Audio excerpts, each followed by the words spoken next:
প্রিয় লিসেনার্স, এখন যে ঘটনাটি আপনাদের সাথে শেয়ার করব, এই ঘটনাটি আমাদেরকে যিনি পাঠিয়েছেন তার নাম আরিফুল ইসলাম সোহাগ। ওনার বাড়ি নেত্রকোনা জেলার কলমাকান্দা উপজেলার বকজান গ্রামে।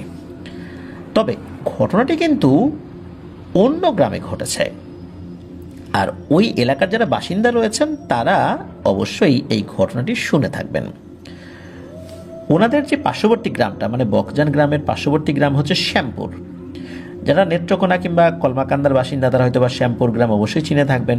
ওই কলমাকান্দা থেকে শিবলি নামক স্থান হয়ে যাওয়ার সময় এই শ্যামপুর যেটা পড়ে আর কি। তো এখন যে শ্যামপুর, আজ থেকে প্রায় 40 বছর আগের শ্যামপুর তো এক না, তাই না? আকাশ পাতাল পার্থক্য। তখন ওই শ্যামপুরে মাত্র কয়েকটা ঘরবাড়ি ছিল, কিন্তু এখন তো অনেক ঘরবাড়ি হয়েছে। আর ঘটনাটি যখন ঘটেছিল তখন এই সোহাগ ভাইয়ের আম্মুর বয়স ছিল 12 বছর। আর তখন ওনার আম্মু ওনার নানার মুখ থেকে ঘটনাটি শুনেছিলেন। আর শুরুতে তো বললাম ওই শ্যামপুর গ্রামে তখন ওই রকম কোনো ঘরবাড়িও ছিল না। আর ওই গ্রামের একদম শেষ কোণে একটা বাড়ি ছিল। ওই বাড়িটার যিনি কর্তা ছিলেন তার নাম হলো রমিজ মিয়া। তো আমরা রমিজ ভাই বলে সম্বোধন করব। তো ওই রমিজ ভাইয়ের মা বাবা কেউই ছিলেন না, উনি একা ছিলেন। আর একা একাই উনি গ্রামে বেড়ে উঠতে লাগলেন। বিভিন্ন মানুষের কাজ করে দিতেন, টুকটাক যা পেতেন জমাতেন। ওই রকম যে অভাব অনটন ছিল বিষয়টা এরকম না, তবে উনি একা একা ছিলেন আর কি। ওরকম আত্মীয় স্বজন ওনার ছিল না। তো উনি যখন প্রাপ্তবয়স্ক হলেন তখন এই রমিজ ভাই বিবাহ করলেন। আর বিয়ের বছরখানেক যেতে না যেতেই রমিজ ভাইয়ের ঘরকে আলোকিত করে একটি পুত্র সন্তান জন্মগ্রহণ করেন। মোটামুটি ভালোই যাচ্ছিল দিনকাল। আর ওখানে তো উনি বিভিন্ন ধরনের কাজ করতেন, কৃষিকাজই মূলত বেশি করতেন আর কি। আর সন্ধ্যার পরে আবার দেখা যেত যে উনি কোনো কোনো ক্ষেত পাহারা দেওয়ার কাজ করতেন, তবে সারা রাত ধরে দিতেন না, যেহেতু ওনার স্ত্রী একা, বাচ্চাটাও ছোট। এই জন্য উনি পাহারা দিয়ে একটা পর্যায়ে চলে আসতেন। রাত 11টা-12টা পর্যন্ত পাহারা দিতেন, এরপর বাড়িতে চলে আসতেন। তখন আবার অন্য লোক যেত, মানে সন্ধ্যার পর থেকে উনি ওই রাত 11টা-12টা পর্যন্ত পাহারা দিতেন, এরপরে ওই সময় আবার আরেকজন যেত। তো এইভাবেই চলছিল আর কি।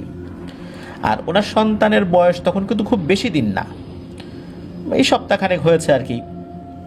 ওনার স্ত্রী কী করতেন, ওই হারিকেন যেটা ছিল ওই হারিকেনের আলোটা খুব কমিয়ে ঘরের মধ্যে রেখে দিতেন। উনি একা একা ঘুমাতেন, আবার ওনার হাজব্যান্ড আসলে তখন দরজা খুলে দিতেন। তো এভাবেই চলছিল।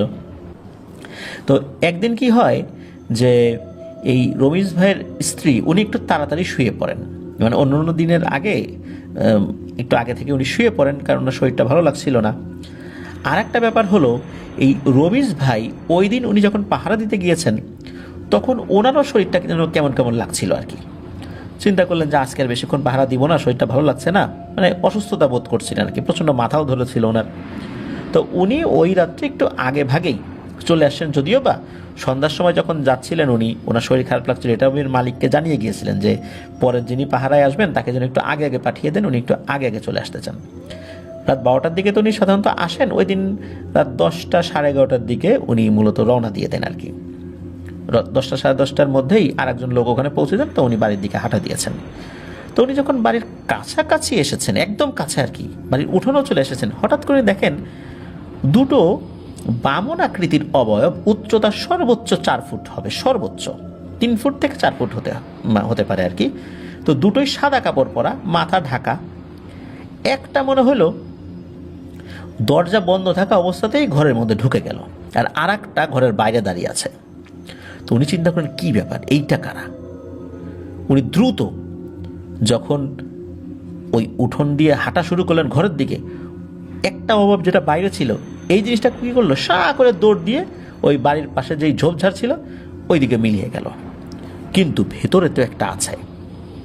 তো উনি কি করেছেন, দরজার সামনে দাঁড়িয়ে আছেন, ঘরে ঢুকছেন না। গ্রামে আমরা দেখি যে দরজার যে চৌকাঠ, ওই চৌকাঠের নিচে কিন্তু ফাঁকা জায়গা থাকে, বেশ খানিকটা ফাঁকা জায়গা, কোনো কোনো জায়গায় কিন্তু আধ হাতের উপরে ফাঁকা জায়গা থাকে, বা আধ হাতের মতো জায়গা থাকে কোনো কোনো জায়গায়, বা আরও কমও থাকতে পারে। তো ওনার ঘরের চৌকাঠের নিচে প্রায় আধ হাতের মতো জায়গা ফাঁকা ছিল। উনি দেখলেন যে ওনার যে সন্তান, এই সন্তানটাকে দুটো হাত, মানে বাচ্চার আমরা 2 হাতে রাখি না, ছোট বাচ্চাদেরকে, মনে হলো চিকন লিকলিকে দুটো হাত ঘরের চৌকাঠের নিচ দিয়ে বাইরে ঠেলে দিয়েছে। তার মানে হচ্ছে ওই যে বাইরে যে অবয়বটা রয়েছে সেই অবয়বকে দেওয়ার জন্য ওই বাচ্চাটাকে দিয়ে দিয়েছে। তো উনি আবার কোনো সারা শব্দ না করে আস্তে করে ওনার বাচ্চাটাকে কোলে নিয়ে নেন। কোলে নিয়ে ওনার যে চাদর ছিল, তখন শীতকাল ছিল, ওই চাদরটাকে খুলে বাচ্চাটাকে মুড়িয়ে উনি দ্রুত উঠোন দিয়ে পার্শ্ববর্তী এক প্রতিবেশীর বাসায় চলে যান। তিনিও তার অনেক দুঃসম্পর্কের আত্মীয়, তো তাকে ডেকে ওঠার পর বলে যে আমার বাচ্চাটাকে রাখো আজকে রাতের মতো, খুব সাবধানে রাখবা। বলে যে তোমার বউ কি করে, সে কই গেছে যে বাচ্চাকে এখানে দিয়ে যাচ্ছ? তখন উনি বলেন যে একটা ভয়ঙ্কর ঘটনা ঘটছে, একদম চুপ থাকো, সারা রাত ঘুমাবা না, বাচ্চাটাকে পাহারা দিবা, আর দোয়া দুরুদ যতটুকু পারো ফু দিয়ে রাখো। তখন ওই প্রতিবেশীর যারা সদস্য ওইখানে ছিলেন তারা কিছুটা আঁচ করতে পারলে উনি ওই অবস্থাতে ভেঙে কিছু বলেন নাই। উনি বলেছেন যে পরবর্তীতে বিস্তারিত বলবো, আপাতত তোমরা অন্তত ঘুমায়ও না, রাত বাচ্চাটা সকাল পর্যন্ত যেন তোমাদের উপস্থিতিতেই, মানে জাগ্রত অবস্থাতেই ও যেন তোমাদের পাহারায় থাকে, আমি যাচ্ছি, বাসায় যাচ্ছি। এই বলে উনি ওখান থেকে চলে আসেন। তো চলে আসার পর উনি ওনার ঘরের দরজা তখন নক করেছেন, দরজা কিন্তু ভিতর থেকে বন্ধ। তো ওনার স্ত্রী এসে দরজা খুলে দিয়েছেন। তো ঘরে তো আবছা আলো জ্বলছিল হারিকেনের ওই আবছা আলো উনি দেখতে পান যে ওনার স্ত্রীর পাশে ঠিক ওনার সন্তানটা শুয়ে আছে। তার মানে হচ্ছে যে উনি যেটা সন্দেহ করেছিলেন সেটাই, ওই যে আর একটা অবয়ব ঘরের ভেতরে ঢুকেছিল, ওই অবয়বটা তার সন্তানকে বাইরে বের করে দিয়ে সে তার সন্তানের মতো হয়ে ওখানে শুয়ে আছে। আর স্থানীয়ভাবে এই ধরনের দুষ্টু জিনগুলোকে ঠোকরি বলে। আমরা এর আগে টাহুরা জিনের গল্প শুনেছি না, ওই রকম ওখানে এগুলোকে ঠোকরি বলে। এগুলো এক জোড়া থাকে, কোনো বাচ্চাকে চুরি করার জন্য এরা আসে, আর একটাকে চুরি করে আর একটা ওখানে ওই বাচ্চার রূপ ধরেই পড়ে থাকে। তো উনি কিন্তু বুঝে ফেলেছিলেন ঠোকরির খপ্পরে পড়েছে তার বাচ্চা, পড়তে যাচ্ছিল আর কি, আল্লাহর রহমতে সেটা বেঁচে গিয়েছে। কিন্তু এই যে ঠোকরি যেটা, এই ঠোকরি এইখানে এসে এই ফ্যামিলিতে আস্তানা গেড়েছে। তো বাচ্চা তো শুয়ে আছে, তো উনি কি করেছেন, আলো জ্বালিয়েছেন, আলোটা একটু বাড়িয়েছেন আর কি, হারিকেন আলো। যখন হারিকেন আলো বাড়িয়েছেন, হঠাৎ করে ওই বাচ্চা প্রচণ্ড জোরে কান্নাকাটি শুরু করে। তো ওনার স্ত্রী তো কোলে নিয়ে মানে থামানোর চেষ্টা করছেন, এবং এত জোরে কান্না, ওনাদের কানের তালা ফেটে যাবে এমন একটা অবস্থা। তো এত ছোট্ট বাচ্চা এত জোরে কান্নাকাটি করছে, তার গলার ভয়েস এত তীক্ষ্ণ হয়ে গেল কিভাবে, এটা ওনার স্ত্রী ভেবে পাচ্ছেন না। তারপর বাচ্চা কান্নাকাটি করছে হঠাৎ করে এত রাতের বেলা। তো ওনার স্ত্রী মনে করেছেন যে বাইরে থেকে কোথা থেকে কি হয়তোবা উনি কোনো নাপাকি জায়গা পাড়িয়ে এসেছেন বা মারিয়ে এসেছেন। তো একটা ছোটো বাচ্চা ছুত লাগতে পারে, গ্রামের ভাষায় ছুত বলে আর কি। উনি বলছে যে তুমি বাইরে থেকে আসছো, কোথা থেকে হেঁটে আসছো, গোসল টোসল করে ঢুকবে না, এতটুকু ছোটো বাচ্চা।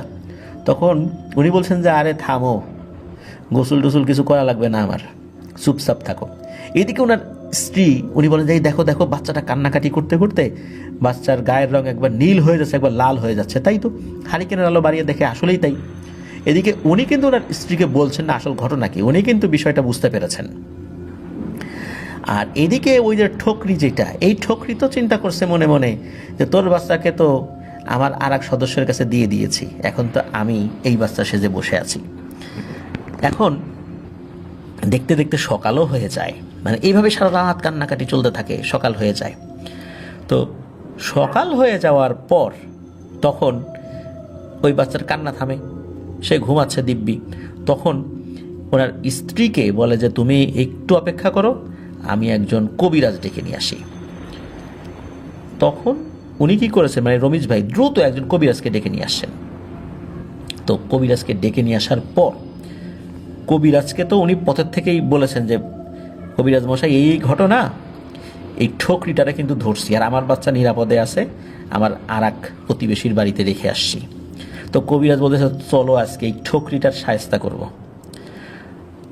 কবিরাজ আসছে, আসার পরে বলতেছে যে দ্রুত একটা পিতলের বড় পাতিল গোছাও, আর 7টা গাছের 7টা পাতা গোছাও, আর পানি গরম করো ওই পিতলের পাতিলে। তো পিতলের পাতিলে তো পানি গরম করা শুরু হয়ে গেছে, আর বলেছিলেন যে এই পানিটা হবে 7 ঘাটের পানি। তো দ্রুত সেই পানিও গোছানো হয়ে যায়।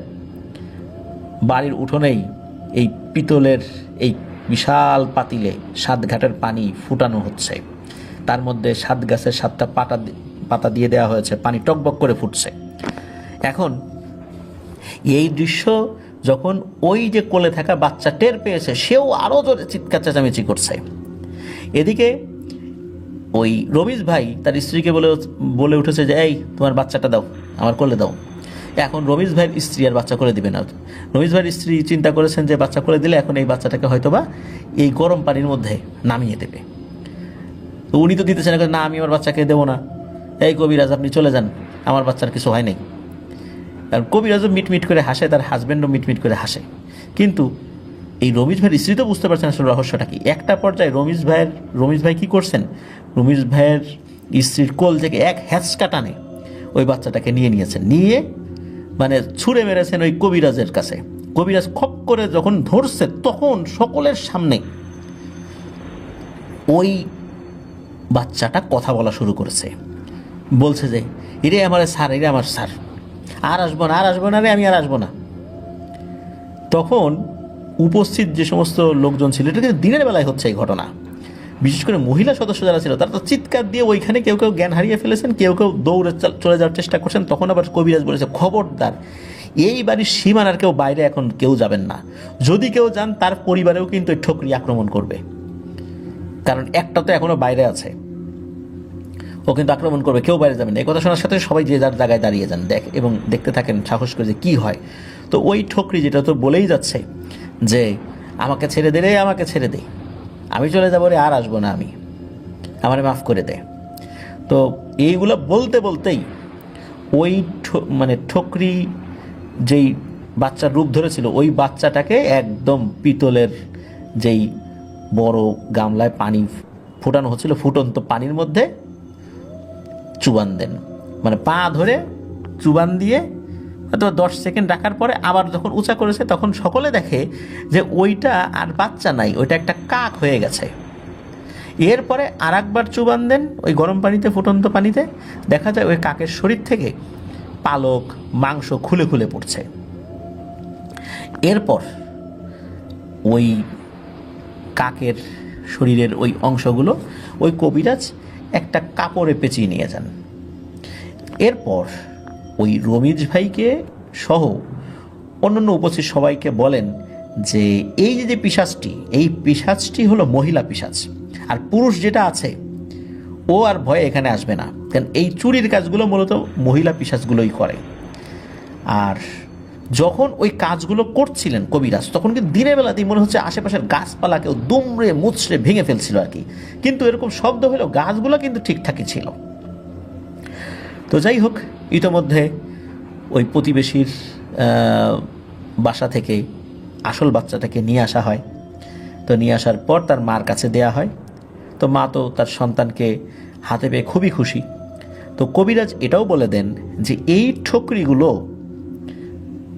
খুবই মারাত্মক হয়, বাচ্চা চুরি করার বিষয়ে এরা খুব সিদ্ধহস্ত, এরা একবার নিয়ে গেলে ওই বাচ্চাটাকে খেয়ে ফেলে, সুতরাং খুব সাবধান। তো রমিজ ভাইয়ের পরবর্তীতে তো আর কোনো সমস্যা হয় নাই আল্লাহর রহমতে, আর গ্রামের মানুষজনও এই ঠকরির বিষয়ে আরও সতর্ক হয়ে যান। প্রিয় লিসেনার্স, আমরা টাহুরা জিনের ঘটনা কিন্তু এর আগেও শুনেছি যে কীভাবে একই পরিবারের কতগুলো সন্তানকে এই টাহুরা জিন আক্রমণ করে মেরে ফেলেছিল। আর এই টাহুরা জিনটাই ওই এলাকায় ঠকরি নামে পরিচিত। এই জন্য আমাদের আজকের এপিসোডের শিরোনামও আমরা দিয়েছি ঠকরি।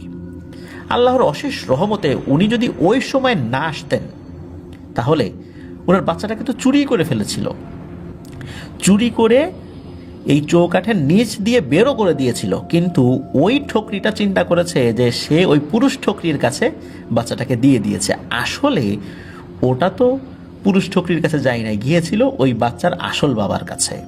এইভাবেই আল্লাহ চাইলে অনেক বিপদ আপদ থেকে মানুষ রক্ষা পেতে পারে, আর আল্লাহ যদি না চান আমরা সকল ধরনের নিরাপত্তা বজায় রেখেও আমরা বাঁচতে পারবো না, বিপদে আমাদেরকে পড়তেই হবে। প্রিয় লিসেনার্স, এটি ছিল ঘটনা। ধন্যবাদ জানাচ্ছি আরিফুল ইসলাম সোহাগ ভাইকে দারুণ এবং দুর্দান্ত একটি ঘটনা শেয়ার করার জন্য। প্রিয় লিসেনার্স, আমরা সবসময় গ্রামের ঘটনাগুলো শুনতে পছন্দ করি, আর এই ঘটনাগুলো শুনলে মনে হয় আমরা ওই পরিবেশে চলে গিয়েছি, আমরা চোখের সামনে সেই ঘটনাগুলো ভিজুয়ালাইজ করছি, আমাদের চোখের সামনে সেটা দৃশ্যমান হয়েছে।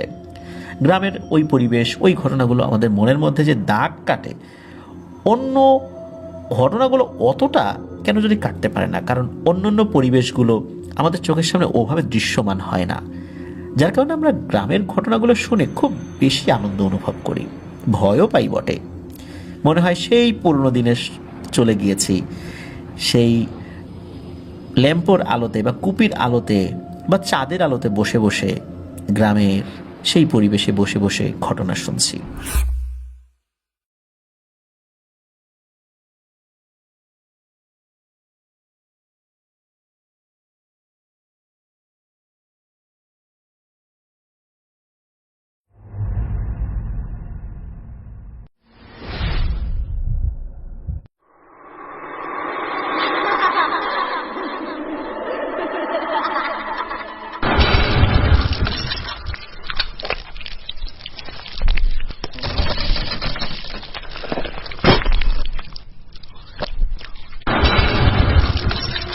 Fear, the real fear with us. প্রিয় লিসেনার্স, আসসালামু আলাইকুম। দেশ ও দেশের বাইরে যে যেখান থেকে আফনান দ্য হরর ওয়ার্ল্ডের আজকের ফ্রাইডে স্পেশাল এপিসোডের সাথে যুক্ত হচ্ছেন বা পরবর্তীতে হবেন, সকলকে জানাচ্ছি শুভেচ্ছা ও ভালোবাসা। আশা করি সবাই ভালো আছেন, সুস্থ আছেন। প্রিয় লিসেনার্স, শীত পড়ে গিয়েছে, আর এই শীতে ভৌতিক ঘটনাগুলো অন্যান্য সময়ের থেকে বেশ জমে ওঠে।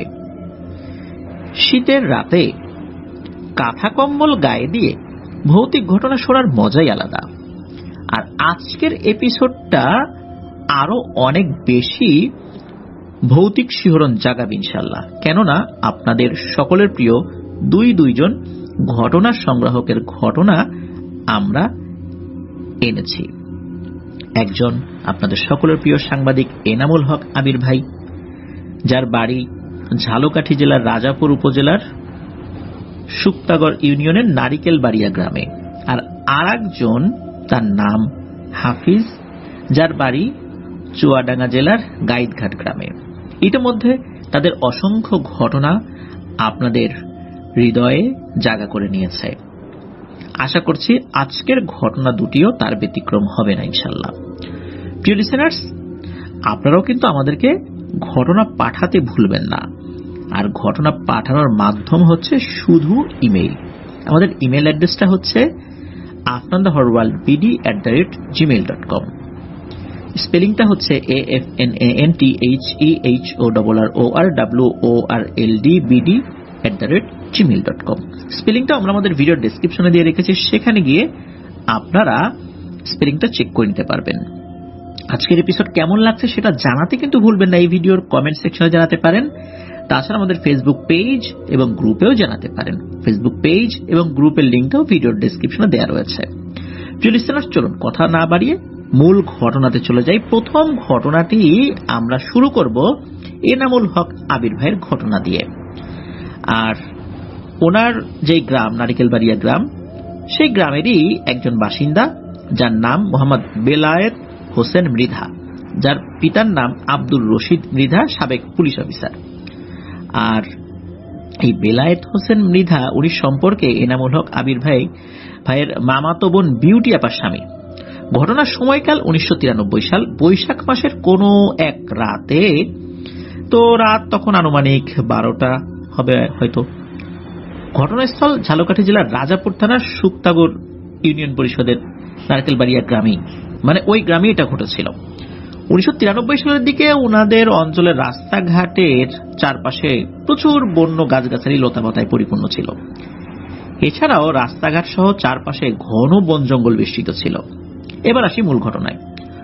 ওনাদের বাড়ির বর্ণনাটা যেমন, সেটা হচ্ছে ওনাদের বাড়ির সামনে একটা খাল, আর খালের পূর্ব পাশে রয়েছে ছোট একটা শাখা সড়ক, যা ওই সময়ে মাটির কাঁচা রাস্তা ছিল, যাকে ওনারা আঞ্চলিক ভাষায় কান রাস্তা বলে আর কি।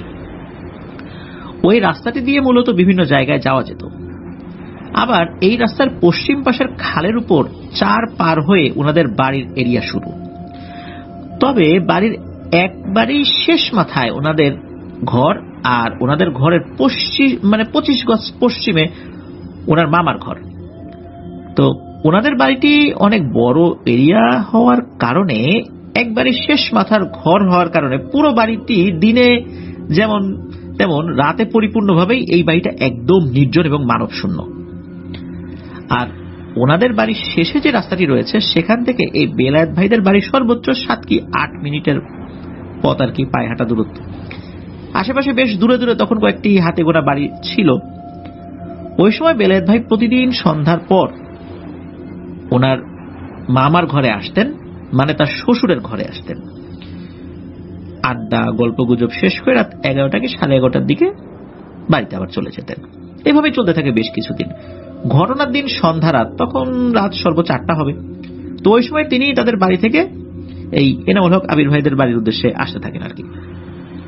এমন সময় তিনি যখনই ওনাদের বাড়ির সামনের 4 পার হয়ে ওনাদের বাড়ির এরিয়ায় প্রবেশ করেছেন, তখনই উনি দেখেন একটা ফিঙে পাখি। ওনাদের আঞ্চলিক ভাষায় বলা হয় ফিচ্চা পাখি বা ফেচা পাখি বা ফেউচ্চা পাখি, এক একজন এক এক রকম ভাবে বলে আর কি, অনেকে শুদ্ধ বাংলা হলো ফিঙে পাখি। তো এই পাখিটা হঠাৎ করে এসে পাখির ডানাগুলো বেলায়েত ভাইয়ের মাথায় ছুঁয়ে দিয়ে উড়ে চলে যায়। একইভাবে 3 বার করে পাখিটা, একই রকম ভাবে ওনার মাথায় এসে ডানা ছুঁয়ে দিয়ে যায়। এ সময় বেলায়েত ভাই রাগান্বিত হয়ে পাখিটাকে জোর একটা চড় মারার চেষ্টা করে। তবে পুরোটা পাখির গায়ে না লাগলেও হালকা আঘাত লাগে আর কি পাখিটার গায়ে। তো এরপর আর কোনো সমস্যা হয়নি। পরক্ষণে উনি আস্তে আস্তে ওনার মামার ঘরে আসেন। প্রতিদিনকার মতো গল্প গুজব শেষে রাত 12টার দিকে আবার বাড়ির উদ্দেশ্যে রওনা হয়ে যান। তবে যাওয়ার সময় যেখানে পাখিটার মাথায় পাখা ছুঁয়েছিল সেখান থেকে সেখানে দেখেন খুব কালো একটা বিড়াল তার পথ আগলে দাঁড়িয়ে আছে। তখন তিনি কোনো কিছু নিয়ে বিড়ালটিকে আসলে ভয় পান না, এটা যে প্যারানরমাল কিছু হতে পারে এটাও আসলে বোঝেন নাই। উনি কি করছেন, বিড়ালটিকে তাড়িয়ে দিতে চান। বিড়ালটি পথ ছেড়ে দিয়ে পাশে থাকা ঝোপের ভিতরে অবশ্য চলেও যায়। এরপর বেলায়েত ভাই এই এনামুল হক আবির ভাইয়ের বাড়ির সীমানা অতিক্রম করার কয়েক মিনিট পর আবু বকর বয়াতি নামে এক লোকের বাড়ির উপর দিয়ে যাওয়া শুরু করেছেন। কারণ ওখান থেকে বেলায়েত ভাইয়ের বাড়িটা আরো কাছে হয় আর কি। আবু বকর বয়াতির বাড়ির শেষ মাথায় আবু বকর বয়াতির অনেক পুরনো পরিত্যক্ত একটা বাগান রয়েছে, যেটা ছিল ওই সময় খুব কুখ্যাত ভয়ঙ্কর একটা জায়গা। কারণ ওই বাগানে অনেক বনজ এবং ফলজ গাছের ঝোপঝাড় ছিল, যেখান থেকে অনেক ছেলেপুলেরা এই ফল টল পেরে খেত আর কি। যেমন বনজ কিছু ফল রয়েছে, যেমন ডেওয়া, তারপরে গোলাপ জাম, কাটাবহারি, এরকম বেশ কিছু বনজ গাছ, বনজ ফলজ গাছ আর কি, যেগুলো হয় আর কি। তারপর জাম গাছও ছিল বড় বড়। তো অনেক ধরনের ফল ওখানে ছিল আর কি। এমনকি ওই বাগান থেকে গোলাপ জাম, তারপরে কাটাবহারি ফল, এটা এনামুল হক আবির ভাই নিজেও পেরে খেয়েছেন ছোটবেলায় আর কি। তো ওই বাগানটা ছিল ভয়ের। এর কারণ হলো অনেকেই নাকি গাছে উঠলে কেউ নাকি লাথি দিয়ে ফেলে দিত। এমনকি ওই আবু বকর বয়াতির পুত্র মাহবুব, এই মাহবুব ভাইকে লাথি দিয়ে ফেলে দিলে তার হাত পর্যন্ত ভেঙে গিয়েছিল। এরকম অনেকেরই হাত পা ভেঙেছে। আর ওই বাগানটার পরেই একটা বের আছে, ওটা পাড়ি দিতে পারলেই বেলায়েত ভাইদের ঘর। তো যখন বেলায়েত ভাই ওই বাড়ি পার হয়ে আবু বকর বয়াতির বাগানের ভিতরে প্রবেশ করেন, তখন হঠাৎ করে সেই কালো বিড়ালটিকে তিনি তার সামনে সামনে হাঁটতে দেখতে পান। তখন বেলায়েত ভাই ওই বিড়ালটিকে জোর একটা লাথি মারার চেষ্টা করে অবশ্য ব্যর্থ হয়েছেন, কারণ লাথি মারলেও বিড়ালটির গায়ে লাগার আগেই বিড়ালটি নাকি উধাও হয়ে যায়। এ সময় বেলায়েত ভাইয়ের মনে প্রচুর ভয়ের সঞ্চার হয়। বিড়ালটি হঠাৎ করে এরকম অদৃশ্য হয়ে যাচ্ছে কেন, আবার চলে আসছে, আবার লাথি মারতে গেলে অদৃশ্য হয়ে যায়, যায়টা কোথায় বিড়াল। বেলায়েত ভাইয়ের বর্ণনা অনুযায়ী এরপর যেই না তিনি একটু সামনে হেঁটে গিয়েছেন, তখনই তিনি দেখেন তার সামনে বিশাল প্রায় 20 হাতের মতো লম্বা ভয়ঙ্কর একটা অবয়ব, যার গায়ের রং ছিল কালো মেঘের মতো, আর ভয়ঙ্কর কুৎসিত তার চেহারা। কান দুটা কুলার মতো, হাতি যেরকম কান হয় ওই রকম, আর লম্বা লম্বা মূলার মতো দাঁত। এই ভয়ঙ্কর অবয়বকে দেখে তিনি এতটাই ভয় পেয়েছেন যে ও বাবা গো মা গো বলে জোরে দিয়েছেন এক চিৎকার। ঠিক এমন সময় ওই অবয়বটি বেলায়েত ভাইকে ধরে শূন্যে ছুঁড়ে মেরেছেন। তিনি ওখান থেকে প্রায় 30 হাত পরিমাণ দূরত্বে থাকা বেড়ে গিয়ে ছিটকে পড়েন। অমনি ওই অবয়বটিও এক লাফে ওই বেড়ে বেলায়েত ভাইয়ের উপরে ঝাঁপিয়ে পড়ে। ওই ভয়ঙ্কর পিশাচটা বেলায়েত ভাইকে পানির ভেতরে চুবাতে থাকেন। এরকম প্রায় 5 মিনিট সমপরিমাণ চুবানোর পর বেড়ের ভেতর ঝপাত ঝপাত শব্দ পেয়ে, এছাড়া এর আগেও তো চিৎকারের শব্দ পেয়ে বেলায়েত ভাইয়ের মা, তার ভাই মাসুম, তার স্ত্রী এই যে বিউটি আপা, ওনারা দৌড়ে বেড়ের কাছে গেলে ওই অবয়বটি অদৃশ্য হয়ে যায়। তখন তারা বেলায়েত ভাইকে অচেতন অবস্থায় বেড়ের ভিতর থেকে কাদামাটি মাখানো অবস্থায় উদ্ধার করে। ওই অবস্থাতে ঘরে নিয়ে আসা হয় আর কি। এর পরের দিন আসরের সময় বেলায়েত ভাইয়ের জ্ঞান ফিরে আসলেও কথা বলার মতো অবস্থা তার ছিল না। খুব সামান্যই কথা বলতে পেরেছিলেন তিনি। সবাই জিজ্ঞাসা করলে কি হয়েছে, যখন জিজ্ঞেস করছে আর কি, তখন তার সাথে ঘটে যাওয়া সব ঘটনা আস্তে আস্তে উনি কোন রকমে খুলে বলেছেন আর কি। ওই দিন রাত্রে ওনাদের এলাকার একজন স্বনামধন্য রাখি মোহাম্মদুল্লাহ, তার নাম, এই মোহাম্মদুল্লাহ কাকাকে নিয়ে আসা হয় আর কি। তিনি বিষয়টি শুনে বিষয়টা বোঝার চেষ্টা করেন এবং বেলায়েত ভাইকে পরীক্ষা করেন। তিনি বিষয়টা বুঝতে পারেন। এই মোহাম্মদুল্লাহ কাকা এক পর্যায়ে ওই ভয়ঙ্কর পিশাচকে হাজির করতেও সক্ষম হন। তখন ওই পিশাচকে জিজ্ঞেস করলে, সে যখন জিজ্ঞেস করেছে আর কি বেলায়েত ভাইয়ের কেন ক্ষতি করা হয়েছে, এই সময় পিশাচ বলেছে যে এই পিশাচটা বহু বছর আগে থেকে এই পথে চলাফেরা করে, আর কখনো এই পিশাচটা নিজের রূপে কারো সামনে আসে না। তো এই সময় ভয়ঙ্কর পিশাচ আরো বলে যে আমাকে কেউ স্বরূপে কেউ দেখলে সে সাথে সাথেই মারা যাবে ভয়ে, আর এই কারণেই মূলত আমি কারো সামনে এইভাবে আসি না। তবে আমার চলাচলের পথে যদি কেউ ব্যাঘাত ঘটায় ইচ্ছাকৃতভাবে, তখনই আমি আমার স্বরূপে আসি। এরপরে ওই পিশাচটা জানায় যে এই যে বেলায়েত ভাই তার চলার পথে বিঘ্ন ঘটিয়েছে, যার কারণে ওই পিশাচ বেলায়েত ভাইয়ের উপর আগে থেকেই বিরক্ত ছিল। তিনি চেয়েছিলেন বেলায়েত ভাইকে পাখি ও বিড়ালের বেশ ধরে ভয় দেখিয়ে তার চলাচলের পথ থেকে সরিয়ে দিতে। কিন্তু বেলায়েত ভাই যখন ওই পাখি ও বিড়ালকে চড় লাথি মারে, তখন এই পিশাচটা প্রচন্ড রাগান্বিত হয়ে পড়ে। তাই সামান্যতম শাস্তি দিয়েছেন, মূলত তাকে মেরে ফেলার উদ্দেশ্য ছিল না, ভয়টয় দেখিয়ে হালকা পাতলা শাস্তি দেওয়ার উদ্দেশ্য ছিল। আর ওই পিশাচটা ভয়ঙ্কর হলেও সে কাউকে হত্যা করার ইচ্ছা পোষণ করে না। তখন ওই মোহাম্মদুল্লাহ কাকা পিশাচের কাছে অনুরোধ করে বলেন যে তার তো একটা ছেলে মেয়ে আছে, আর ও তো না বুঝেই করে ফেলেছে, ওকে ক্ষমা করে দাও, শাস্তি তো দিছই, আর এখন বলো কি করলে ক্ষমা করবা, ও তো তোমার আর কোনো ক্ষতি করবে না। তখন বলে যে ওকে তো আসলে আমি এমনিতেও মারতাম না, আর যেহেতু আমার নজর ওর উপর পড়েছে আর ওকে দেখলে আবারও আমার মেজাজ গরম হবে, তখন একটা ক্ষতি করার ইচ্ছা হতে পারে। তো যাই হোক, আমাকে একটা কালো খাসি দাও, আর এই কালো খাসিটা বেলায়েতের রেখে আসার দরকার নাই, বেলায়েতের মা নিজের হাতে ওই বাগানের কাছে রেখে আসতে হবে, আর সেটা করতে হবে রাত 12টার পরে। আর এরপর থেকে বেলায়েত এই বাগানের রাস্তাটায় যেন আর কখনো না আসে, এটাই হলো আমার নির্দেশনা। তো সেই অনুযায়ী সেটাই করা হয়। প্রায় 1 মাস চিকিৎসা করার পর বেলায়েত ভাই মোটামুটি সুস্থ হয়ে যান। তবে বেলায়েত ভাইয়ের একটা রোগ হয়েছিল, সেই রোগ থেকে উনি পুরোপুরি আসলে সুস্থ হননি। আর এই যে মোহাম্মদুল্লাহ যিনি রাকিব, তিনি ওনাদের এলাকার একজন প্রসিদ্ধ আলেম এবং এই এনামুল হক আবির ভাইয়ের মায়ের শিক্ষক মোহাম্মদ মুজিবুল হক মাওলানা নানুর ছেলে আর কি। আর মুজিবুল হক নানার কথা কিন্তু আমরা 98 নম্বর এপিসোডের একটা জায়গায় কিন্তু উল্লেখ করেছি, মৃত্যু পরোয়ানা যেই ব্যাপারটা ছিল আর কি, যেখানে শেষ 98 এপিসোডের শেষ ঘটনা আর কি, এটার শিরোনাম ছিল মৃত্যু পরোয়ানা, সেখানে উল্লেখ রয়েছে। তো প্রিয় লিসেনার্স, আসলে প্রতিনিয়ত চলার পথে আমরা কিন্তু অনেক ধরনের ভুল করে ফেলি, বুঝতে পারি না। বিশেষ করে রাতের বেলা চলাচলের ক্ষেত্রে আমাদের সতর্ক হওয়া উচিত, আর সতর্ক না হলে কিন্তু এই ধরনের বিপদগুলো হতেই থাকবে। অনেক সময় দেখা যায় খুব সামান্য কারণেই মানুষের মৃত্যু হতে পারে এই পিশাচদের আক্রমণে, আমাদের নিজেদের ভুলের কারণে। অনেক সময় দেখা যাচ্ছে যে তাদের সাথে নেগোসিয়েশন করে সেই সমস্যা থেকে বের হওয়া যায় আল্লাহর ইচ্ছায়, আবার কখনো কখনো কোনোভাবেই সম্ভব হয় না, তখনই নিরপরাধ প্রাণগুলো ঝরে যায়। আল্লাহ আমাদেরকে হেফাজত করুন। তো এই ঘটনাটি এ পর্যন্তই। তবে এখন হাফিজ ভাইয়ের যে ঘটনাটি আপনাদের সামনে উপস্থাপন করব এটি বেশ দীর্ঘ। এই ঘটনাটি শোনার জন্য সবাই একটু নড়েচড়ে বসবেন। আশা করছি ঘটনাটি সবার কাছে ভালো লাগবে। তো চলে যাব আমাদের এবারের এপিসোডের দ্বিতীয় এবং শেষ ঘটনায়। প্রিয়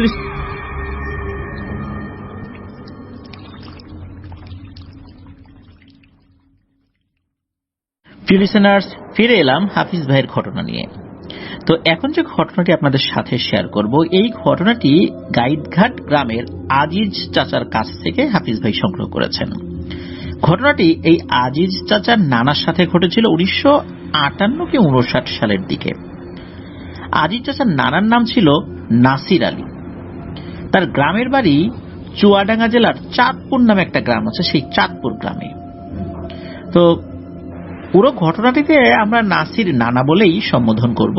তো ওই সময়েই নাসির নানার বয়স ছিল 55 থেকে 60 বছরের মতো, বা এর মাঝামাঝি কোন একটা বয়স হবে আর কি। এই নাসির নানা একজন কোরআনে হাফেজ ছিলেন। উনি খুবই দরিদ্র পরিবারের সন্তান ছিলেন। কোরআনে হাফেজ হওয়ার পর উনি বাড়িতে চলে আসেন। তখন বাড়িতেই ছোট ছোট ছেলে মেয়েদেরকে কোরআন শিক্ষা দিতেন। এই কোরআন শিক্ষা দেওয়ার বিনিময়ে উনি কোন রকমের হাদিয়া নিতেন না, আর পাশাপাশি তার বাবার কাজে উনি সহযোগিতা করতেন। তার বাবার পেশা ছিল মানুষের ঘরে ছাউনি তৈরি করা। তখন আখের শুকনো পাতা এবং গমের খড় দিয়ে মাটির ঘরে এই ধরনের ছাউনি দেওয়া হতো। বাবার সাথে থেকে তিনি এই পেশাটা রপ্ত করেছিলেন। বাবা মারা গেলে তিনি পুরোপুরি এই পেশার উপর নির্ভরশীল হয়ে পড়েন। পাশাপাশি এই নাসির নানা আরেকটি কাজ করতেন। গ্রামে কেউ মারা গেলে তাকে গোসল করানো, বাঁশের চাটাই তৈরি এবং কবর খোঁড়া, লাশ কবরে নামানো সহ এই কাজগুলো উনি নিজের হাতেই করতেন। তিনি শুধু নিজের গ্রামের মানুষের জন্য এগুলো করতেন বিষয়টা এমন না, আশেপাশের গ্রাম থেকেও তার এই কাজের ডাক আসত এবং তিনি সব কাজ বাদ রেখে এই কাজে আগে যেতেন। কিন্তু তিনি এই কাজের জন্য কোনো ধরনের পারিশ্রমিক নিতেন না। অনেক জোরাজুরি করেও তাকে কোনো কিছুই দেয়া যেত না। কিন্তু ওনার একটা জিনিস কিন্তু ছিল, মানে ওনার মধ্যে, সেটা হলো কেউ যদি আত্মহত্যা করত, এই আত্মহত্যাকারীর গোসল, জানাজা, কবর এটা উনি করতেন না। নাসির নানা দীর্ঘ সময় কিন্তু এটাই মেনে গেছেন। নাসির নানা নিয়মিত 5 ওয়াক্ত নামাজ পড়তেন। একদিন নাসির নানা তার পরিবারের সাথে ঘুমিয়ে আছেন। রাত 9টার মতো বাজে। তখন 1960 সালের আশেপাশের এই সময়ে রাত 9টা মানে তো অনেক রাত। আর সেই সময় মানুষ সন্ধ্যার সময় খাওয়া দাওয়া শেষ করে ঘুমিয়ে পড়তেন।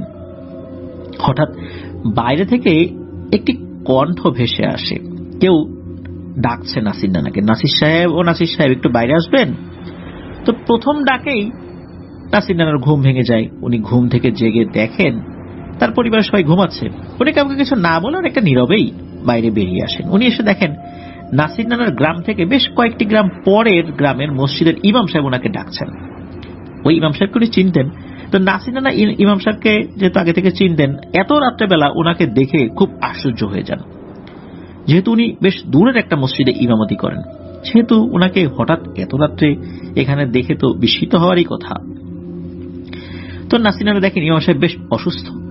তখন নাসির নানা ইমাম সাহেবকে সালাম দিয়ে জিজ্ঞেস করলেন যে, হুজুর, আপনি এত রাত্রে এখানে কি মনে করে আসছেন?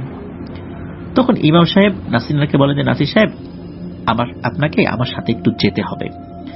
একটা লাশের জানাজা পড়াতে হবে, পাশাপাশি একটা লাশের গোসল করানো থেকে বাঁশ কাটা, কবর খোঁড়া, লাশ মাটি দেওয়া, সব কাজ আপনাকেই করতে হবে। তখন নাসির নানা বলেন, ঠিক আছে, আমি সব করব, কোনো সমস্যা নাই, কিন্তু জানাজাটা আপনি পড়াবেন। এ কথা বলার পর ইমাম সাহেব খুব কষ্ট নিয়ে বলেন, আমি খুবই অসুস্থ, না হলে ওই মৃত ব্যক্তির সবকিছুই আমি করতাম, আমি যেতে পারবো না, তাই আপনার কাছে এসেছি, আপনি প্লিজ না বলবেন না। এ কথা শুনে নাসির নানা বলেন যে, মৃত ব্যক্তিটি কিভাবে মারা গেছে?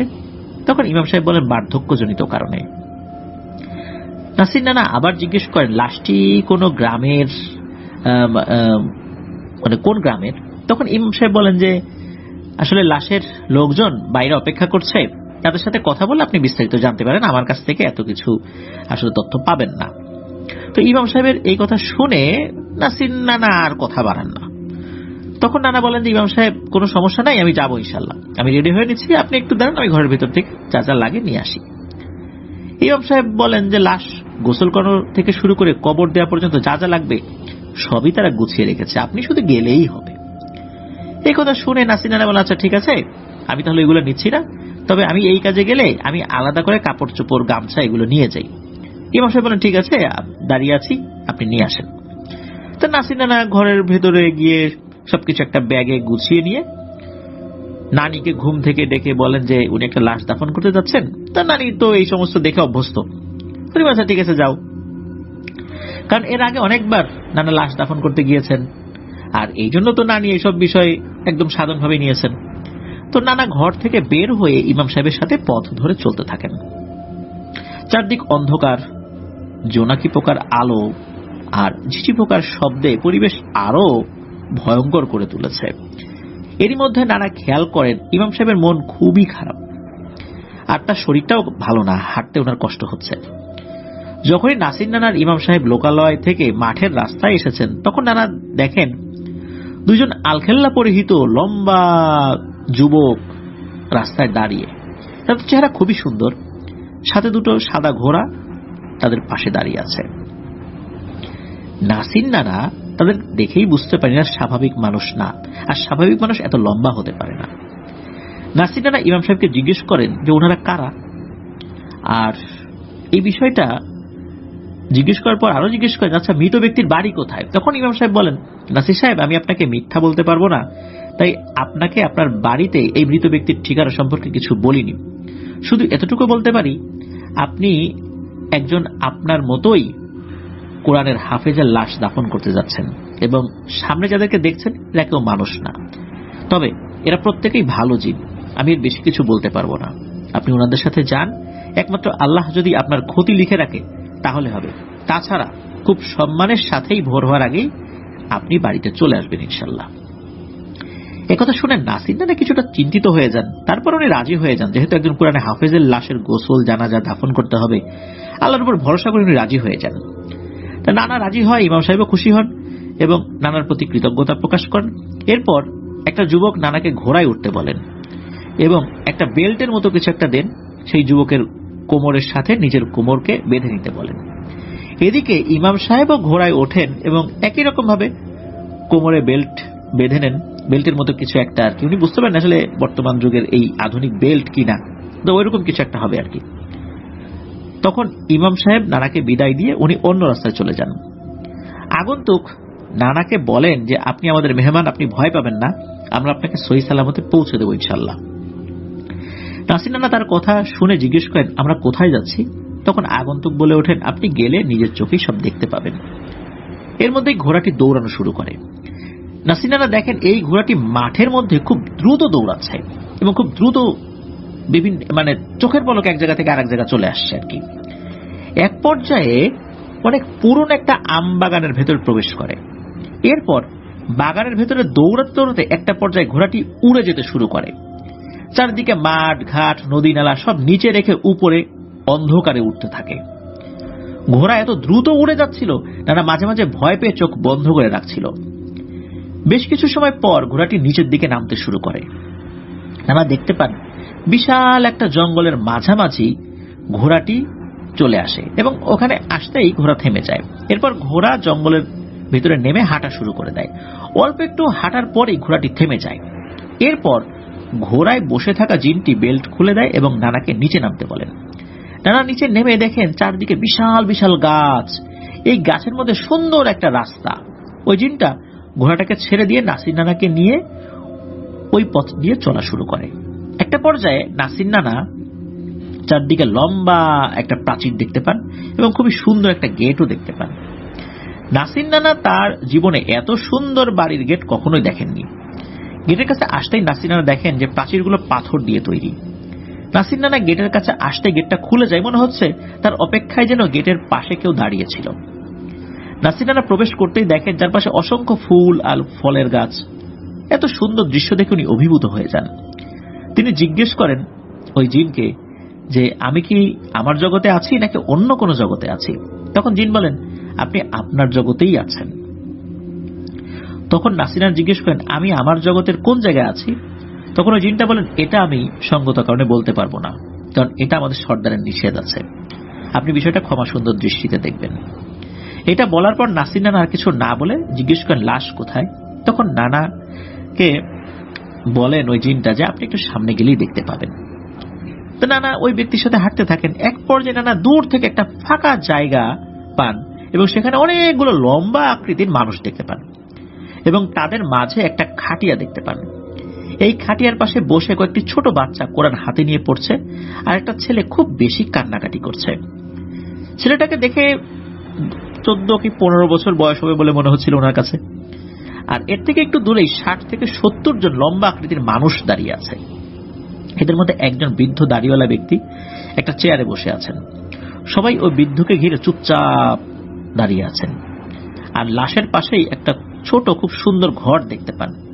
এর মধ্যে নানাকে তার সাথে থাকা জিনটা বলে ওঠেন, আপনি এখানে যাদের দেখছেন এবং পরবর্তীতে যাদের দেখবেন তারা কেউই মানুষ নন, সবাই আমার মতোই জিন। এমনকি যে বাচ্চাটিকে দেখছেন সেও জিন। আপনি যেন ভয় না পান তাই সবাই মানুষের সুরত ধরে আছে, কিন্তু আপনি যে লাশটা দেখতে পাচ্ছেন সেই লাশটা একটা মানুষের। জিনের কথা শুনে এতক্ষণ যাদেরকে নিয়ে তিনি দ্বিধায় ছিলেন, আসলে উনি মানুষদের দেখছেন না জিনদেরকে দেখছেন এই বিষয় তো ক্লিয়ার হয়ে যান, কিন্তু একটা মানুষের লাশকে ঘিরে জিনেরা কান্নাকাটি করছে কেন?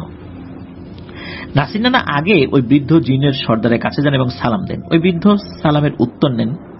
ওই বৃদ্ধ নাসির নানাকে বলেন যে আপনি আমাদের কাছে এসেছেন, আমরা আপনার প্রতি কৃতজ্ঞ। আপনি যত দ্রুত সম্ভব এই লাশের দাফনের ব্যবস্থা করুন, কারণ আপনি হয়তো সব শুনেছেন যে আমরা জিন জাতি। তো আমরা খুব ভালো জিন, এখানে যাদের দেখছেন তারা পরহেজগার জিন। আপনি নির্ভয়ে সব কাজ করবেন। নাসির নানা বললেন, ঠিক আছে, আপনি আমাকে লাশ গোসল করা থেকে দাফন করা পর্যন্ত যা যা লাগে দেন। তখন ওই বৃদ্ধ বলেন, আপনি ওই ঘরের মধ্যে যান, ওখানে সব পাবেন। নাসির নানার কথা না বাড়িয়ে লাশের কাছে চলে আসেন।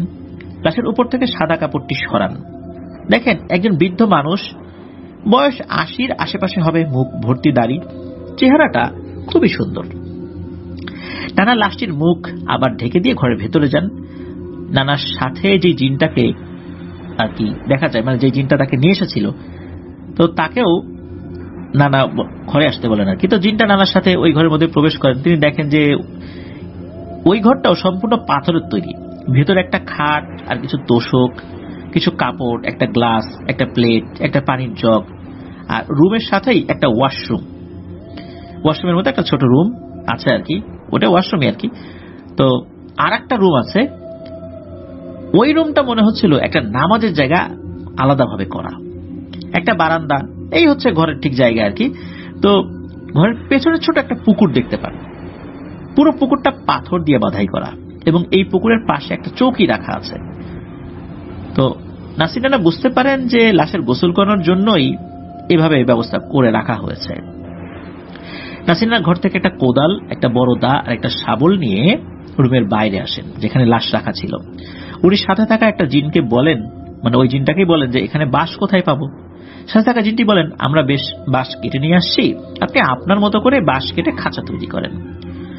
তো স্থানীয় ভাষায় আসলে আমরা যে লাশ কবরে রাখার পর এবং মাটি দেওয়ার আগে বাঁশ দিয়ে যে ঘের দেওয়া হয়, এটাকে আসলে আমরা খাঁচা বলি অনেক জায়গাতেই।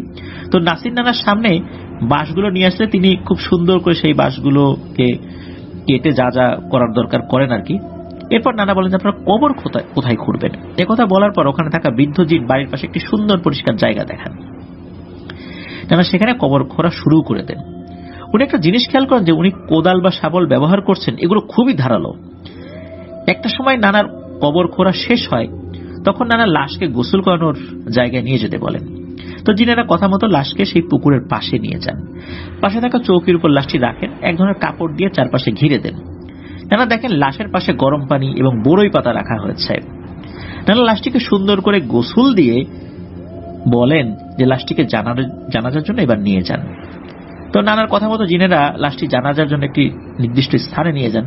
এদিকে নানা পুকুরে গোসল শেষ করে ঘরের ভেতরে গিয়ে কাপড়ে নিজের যেই কাপড় নিয়ে এসেছেন আর কি ব্যাগে করে আর কি, সেই কাপড় পরিবর্তন করে জানাজার স্থানে আসেন এবং বৃদ্ধকে বলেন যে আপনি জানাজা পড়ান। তখন ওই বৃদ্ধ জিন বলে জনাব, জানাজা আপনাকেই পড়াতে হবে। তো নানা বৃদ্ধকে অনুরোধ করলো। বৃদ্ধ যেহেতু নানাকেই জানাজা পড়ানোর অনুরোধ করেন এবং তাকে বলেন যে আপনি আর কাউকে অনুরোধ করবেন না, আপনিই পড়ান। নানা যেন আর কাউকে আবার অনুরোধ না করেন। এটা তো ভদ্রতার ব্যাপার, কারণ বয়োজ্যেষ্ঠরা থাকলে নামাজের ইমামতি করা থেকে শুরু করে নিয়ে বেশ কিছু বিষয় তাদেরকেই প্রথমে বলতে হয়। এটা একটা সাধারণ ভদ্রতা। তো নানা কিন্তু সেই ভদ্রতা দেখিয়েছিলেন, কিন্তু ওই বৃদ্ধ বলছেন যে আপনি আর কাউকে অনুরোধ করার দরকার নেই, আপনি শুরু করেন। তো নানা লাশের জানাজার যথাযথ নিয়মে শেষ করেন। তো নাসির নানা একটা জিনিস খেয়াল করেন যে জানাজার নামাজের সময় হাজার হাজার জিন কাতারে দাঁড়িয়ে আছে, একটু আগেও যাদেরকে দেখা যায়নি। তো যাই হোক, নানা জানাজা শেষ করে লাশ দাফনের জন্য কবরে নিয়ে যান। যথাযথ নিয়ম মেনে লাশটি দাফন করা হয়। লাশ দাফন শেষে নানা বলেন, আমাকে এইবার আমার বাড়িতে পৌঁছে দিয়ে আসেন। তখন ওই বৃদ্ধ সর্দার জিন বলেন, আপনি আজ আমাদের অনেক বড় উপকার করেছেন, এই ঋণ শোধ করার না, তারপরও যদি কিছু চান বলেন, আমরা আপনার চাওয়া পূরণের চেষ্টা করব ইনশাল্লাহ। তখন নানা বলেন, আজ পর্যন্ত লাশ গোসল থেকে শুরু করে দাফন করা পর্যন্ত আমি অনেকবার এই কাজটি করেছি, কিন্তু কোনোদিন কারো কাছ থেকে এর বিনিময়ে কিছু নেইনি। আপনি আমাকে উপহার দেওয়ার কথা বলে আর লজ্জা দেবেন না। তখন জিন সর্দার বলেন, ঠিক আছে, কিন্তু আপনি কোদাল, দা আর এই শাবলটি নিয়ে যান, এটা আমি আপনাকে এমনিই দিলাম। উনি বলেন, এটা আমাকে দিয়েন না, আমাকে বাড়িতে পৌঁছে দেন, তাতেই হবে। তখন সর্দার নির্দেশ দেন নাসির নানাকে যেন সসম্মানে পৌঁছে দেওয়া হয়। কথা মতো জিন যেভাবে নিয়ে এসেছিল ঠিক সেভাবেই তাকে বাসায় পৌঁছে দিয়ে যায়। উনি কিছু সময় পর বুঝতে পারেন যে কিছু সময়ের মধ্যে আজান দিবেন। উনি যখন বাসায় আসেন আর কি, উনি বাড়িতে গিয়ে আবার পোশাক পরিবর্তন করে যখনই ওযু করার জন্য বের হবেন, তখন নানা দেখেন সেই তিনটা জিনিস, কোদাল, দা এবং শাবল উঠোনে পড়ে রয়েছে। উনি এটা দেখে বেশ অবাকই হন, আবার বিরক্তও হন। উনি বারবার বলেছেন যে উনি কাজের বিনিময়ে কোনো কিছু নেবেন না, তারপর এটা দিয়ে গেছে। তো নাসির নানা এই তিনটা জিনিস এক জায়গায় রেখে ওযু করতে যান, এর মধ্যে আজানও দিয়ে দেয়। উনি বাড়িতেই নামাজ পড়ে কোদাল, দা এবং শাবল নিয়ে বাড়ি থেকে একটু দূরে থাকা একটা গভীর পুকুরে ফেলে দেন। তারপর বাড়িতে চলে আসেন। নানার মাথায় কিছু প্রশ্ন জাগে যে আমি রাতে যে ব্যক্তিটাকে দাফন করে আসছি, আসলে ব্যক্তিটা কে ছিল, কেন তার দাফনে আমি ছাড়া অন্য কোনো মানুষ ছিল না, কেন তার জানাজায় অসংখ্য জিন উপস্থিত ছিল, জিনের একটা বাচ্চা কেন এত বেশি কান্নাকাটি করছিল, আর যে ইমাম সাহেব আমাকে ডেকে নিয়ে গেলেন সেই ইমাম সাহেব নিজেই তো যেতে পারতেন, কেন আমাকে পাঠালেন। যদিও ইমাম সাহেবকে দেখে তখন খুব অসুস্থ মনে হয়েছিল, তবে যেই ব্যক্তির লাশ উনি কবরে দাফন করছেন ওনার সম্পর্কে নানার খুবই জানার আগ্রহ হয়। উনি সকালে সেদিন আর কাজে যান নাই, উনি একটা মহিষের গাড়ি ভাড়া করে সেই মসজিদে যান। উনি দুপুরের দিকে ওই মসজিদে পৌঁছে যান। দেখেন সবাই জোহরের নামাজের প্রস্তুতি নিচ্ছেন। নানা মসজিদে গিয়ে সেই ইমাম সাহেবকে খুঁজতে থাকেন। যেহেতু নানাকে কম বেশি সবাই চিনতেন, তখন মসজিদ থেকে কয়েকজন লোক জিজ্ঞেস করেন যে আপনি কাকে খুঁজছেন। তখন নানা বলেন, আমি ইমাম সাহেবকে খুঁজছিলাম। তখন একজন এগিয়ে এসে বলে, আমি তো এই মসজিদের ইমাম। তখন নানা বলেন, আমি তো অন্য ইমাম সাহেবকে খুঁজছি। তখন নানা বলেন যে এখানে এমন চেহারার একজন তো আগে ইমামতি করতেন, তিনি কোথায়? তখন উপস্থিত লোকজন বলেন, আপনি নিশ্চয়ই ইউসুফ হুজুরের কথা বলছেন। উনি তো প্রায় 6 মাস আগে অসুস্থতার জন্য চাকরি ছেড়ে দিয়েছেন। এরপর উনি কোথায় আছেন, কেমন আছেন, বেঁচে আছেন না মারা গেছেন আমরা তো আসলে বলতে পারবো না। শুধু জানি ওনার বাড়ি ছিল মেহেরপুর জেলায়, এর থেকে বেশি কিছু আর বলতে পারবো না। নানা এটা শুনে আর তেমন কিছু না বলে জোহরের নামাজ পড়ে বের হয়ে যান। নানার মাথায় সারাদিন গত রাতের সেই কথা ঘুরপাক খেতে থাকে। পরের দিন খুব সকালে আজান শুনে ওনার ঘুম ভাঙে। উনি ওযু করার জন্য যখনই রুম থেকে বের হয়েছেন তখনই দেখেন সেই তিনটা জিনিস তার উঠোনে রাখা হয়েছে, সেই কোদাল, দা, শাবল। এটা দেখে উনি খুব রাগান্বিত হন। উনি আবারও সেগুলো নিয়ে পুকুরে ফেলে আসেন। এরপর উনি নামাজ পড়ে কাজে যান। হঠাৎ নানার মাথায় একটা চিন্তা আসে, যেহেতু এইটা ওনাকে সেদিন লাশ দাফন করার সময় দিতে চেয়েছে, উনি নেন নাই। তারপর ওনাকে বাড়ি পৌঁছে দেওয়ার পরও দেখছেন যে এই তিনটা জিনিস ওনার সামনে। তারপর এগুলো উনি পুকুরে ফেলে দিয়ে আসছেন, আবার সেই জিনিসটা বাড়ির সামনে। তার মানে ওনাকে যেই জিনটা দিয়ে গিয়েছিল বা নিয়ে গিয়েছিল সে অথবা অন্য কোনো জিন এই জিনিসটা দেখে গিয়েছে। আর উনি আজকেও যেহেতু পুকুর পাড়ে ওটা রেখে আসছেন, হয়তো রাতে কোনো জিন ওই তিনটা জিনিস নিয়ে আবারও আসতে পারে। নানা চিন্তা করে সারা রাত জেগে থাকবেন এবং ওই জিনের কাছে ওই মৃত ব্যক্তি সম্পর্কে জানতে চাইবেন, এই চিন্তা করেছেন। আর যদি মৃত ব্যক্তি সম্পর্কে না বলে তাহলে ইমাম সাহেবের ঠিকানাটা নেবেন। তো নানা সেদিন তাড়াতাড়ি কাজ শেষ করে কি করেছেন, গ্রাম থেকে ঘুরে ঘুরে বেশ কিছু ফল কেনেন এবং ফলগুলো বাই নিয়ে একটা ঝুড়ির মধ্যে রাখেন। ওই দিন সারা রাত উনি জেগে আছেন। হঠাৎ দেখেন মধ্যরাতে ঘোড়ায় চড়ে সেই জিনটা আসছে, যেই জিনটা নানাকে নিয়ে গিয়েছিল আবার ফেরত দিয়ে গেছিল। তো নানা ঘর থেকে একটু দূরে গিয়ে দাঁড়ান এবং ওই জিনটাকে আসার সাথে সাথে নানা তাকে সালাম দেন। জিনটা সালামের উত্তর নেন এবং এই তিনটা জিনিস নানাকে নেয়ার অনুরোধ করেন এবং এইগুলো আর ফেলে না দেওয়ার অনুরোধ করেন। তখন নানা বলেন, আমি তো আসলে এগুলো নিতে পারবো না, এটা আমার উসুলের খেলাফ, মানে আমি এগুলো নেই না। এটা যদি নেই তাহলে আমি মৃত মানুষকে দাফন কাফন করার বিনিময় হয়ে যাবে, আর আমি শুধু আল্লাহকে খুশি করার জন্যই এই কাজগুলো করি। এর বিনিময়ে আমি কোনো কিছুই নিতে পারবো না, উপহার দিলেও না। আমি এত বছরে নেই নাই, এখন যদি নেই তাহলে এই যে মানুষগুলো জোর করে আমাকে অনেক কিছু দিতে চেয়েছে, তাহলে তাদেরকে বঞ্চিত করা হবে না, সুতরাং আমি তো এটা নিতে পারবো না। তখন ওই জিনটা বলে, আমরা কাজের বিনিময়ে না, খুশি হয়ে দিচ্ছি। জিনটা আরো বলে, আমাদের জিন সর্দার যদি কাউকে কোনো কিছু উপহার দেন, সেটা যদি সে গ্রহণ না করে কিংবা সেই জিনিসটা নিয়ে অবহেলা করে, তাহলে আমাদের জিন সর্দার খুবই অপমানিত বোধ করেন। এই জন্য আমরা চাই যে আপনি এটা গ্রহণ করুন, কারণ কেউ যদি কাউকে কোনো কিছু উপহার দেয় আর যদি সেটা বৈধ জিনিস হয় তাহলে সেটা গ্রহণ করতে হয়। এটা তো আপনি জানেন, এটাই কিন্তু ইসলামের একটা শিক্ষা। আর এই জিনিসটা আপনি নেবেন, ঠিকভাবে ব্যবহার করবেন, আর এইটা আপনি ঠিকভাবে ব্যবহার করছেন কিনা সেটা কিন্তু কিছুদিন পর পর পর্যবেক্ষণ করা হবে। তখন নানা বলেন, ঠিক আছে জিনিসটা আমি নেব, কিন্তু কাজের বিনিময়ে, উপহার হিসাবে না। আমি অনেক রকমের ফল আপনার এবং জিন সর্দারের জন্য নিয়ে আসি আমার সাধ্য অনুযায়ী, এগুলো আপনি গ্রহণ করবেন, তাহলে আপনি আমাকেও সম্মান করলেন, আর আপনারা যেটা দিতে চেয়েছেন সেটা আমি রাখলাম, আপনাদেরকে সম্মান করলাম। আর আমার ফলগুলো যদি আপনারা উপহার স্বরূপ নেন এবং সর্দারের কাছে নিয়ে যান, আপনিও রাখেন, তাহলে আমি তিনটা জিনিস গ্রহণ করব। তখন জিনটা বলে, ঠিক আছে আপনার উপহার গ্রহণ করব। এরপর নাসির নানা ওই জিনের কাছ থেকে দুইটা বিষয় জানতে চান। ওই ইমাম সাহেবের ঠিকানা, যাতে তিনি নিজেই সেখানে যেতে পারেন, আর ইমাম সাহেব নিজে না গিয়ে কেন নাসির নানাকে পাঠালেন, যদিও বা সেই সময় আসলে ইমাম সাহেবকে অনেক অসুস্থ মনে হয়েছিল ওনার কাছে। আর যাকে দাফন করা হলো ওই মৃত ব্যক্তি কে ছিল, তিনি এই নির্জন জায়গায় এতদিন কিভাবে ছিলেন। আর দেখা গেল জিনের সর্দার অসংখ্য জিন মৃত ব্যক্তির জন্য শোকাহত ছিলেন। তো এইগুলো কেন, এই জিনিসটা নাসির নানা জানতে চাইলেন। তো নানার মুখে এই প্রশ্ন শুনে জিন বেশ স্বাভাবিকভাবে বলেন যে, আমরা জানতাম আপনার মনে এই প্রশ্ন জাগবে, আর এটা জানাটাই মানে এটা জাগাটাই স্বাভাবিক। আপনাকে মৃত ব্যক্তির সম্পর্কে বলার অনুমতি জিন সর্দার আমাকে দিয়েছেন। তিনি বলেছেন, যেহেতু তিনি নিজ হাতে মৃত ব্যক্তির সব কাজ সম্পূর্ণ করেছেন, তিনি যদি নিজ ইচ্ছায় তোমাদের কারো কাছে মৃত ব্যক্তির সম্পর্কে জানতে চায় তাহলে তাকে সব ঘটনা জানিয়ে দেবে, কিন্তু তিনি যদি জানতে না চান তাহলে কিছু বলবে না। যেহেতু আপনি জানতে চাইছেন তাই আপনাকে সব বলবো। আর ইমাম সাহেবের বিষয়ে কোনো কথা বলতে পারবো না, আমি এই বিষয়ে অপারগ, আর এই প্রশ্নটা আমাকে কখনো করবেন না। শুধু এতটুকু বলি, আপনি মৃত ব্যক্তি এবং ইমাম সাহেবের জন্য দোয়া করবেন। নাসির নানাকে জিন একটা ঘটনা বলেন। জিনটি বলেন যে এই পুরো ঘটনাটি জিন ওই ইমাম সাহেবের মুখেই শুনেছিলেন।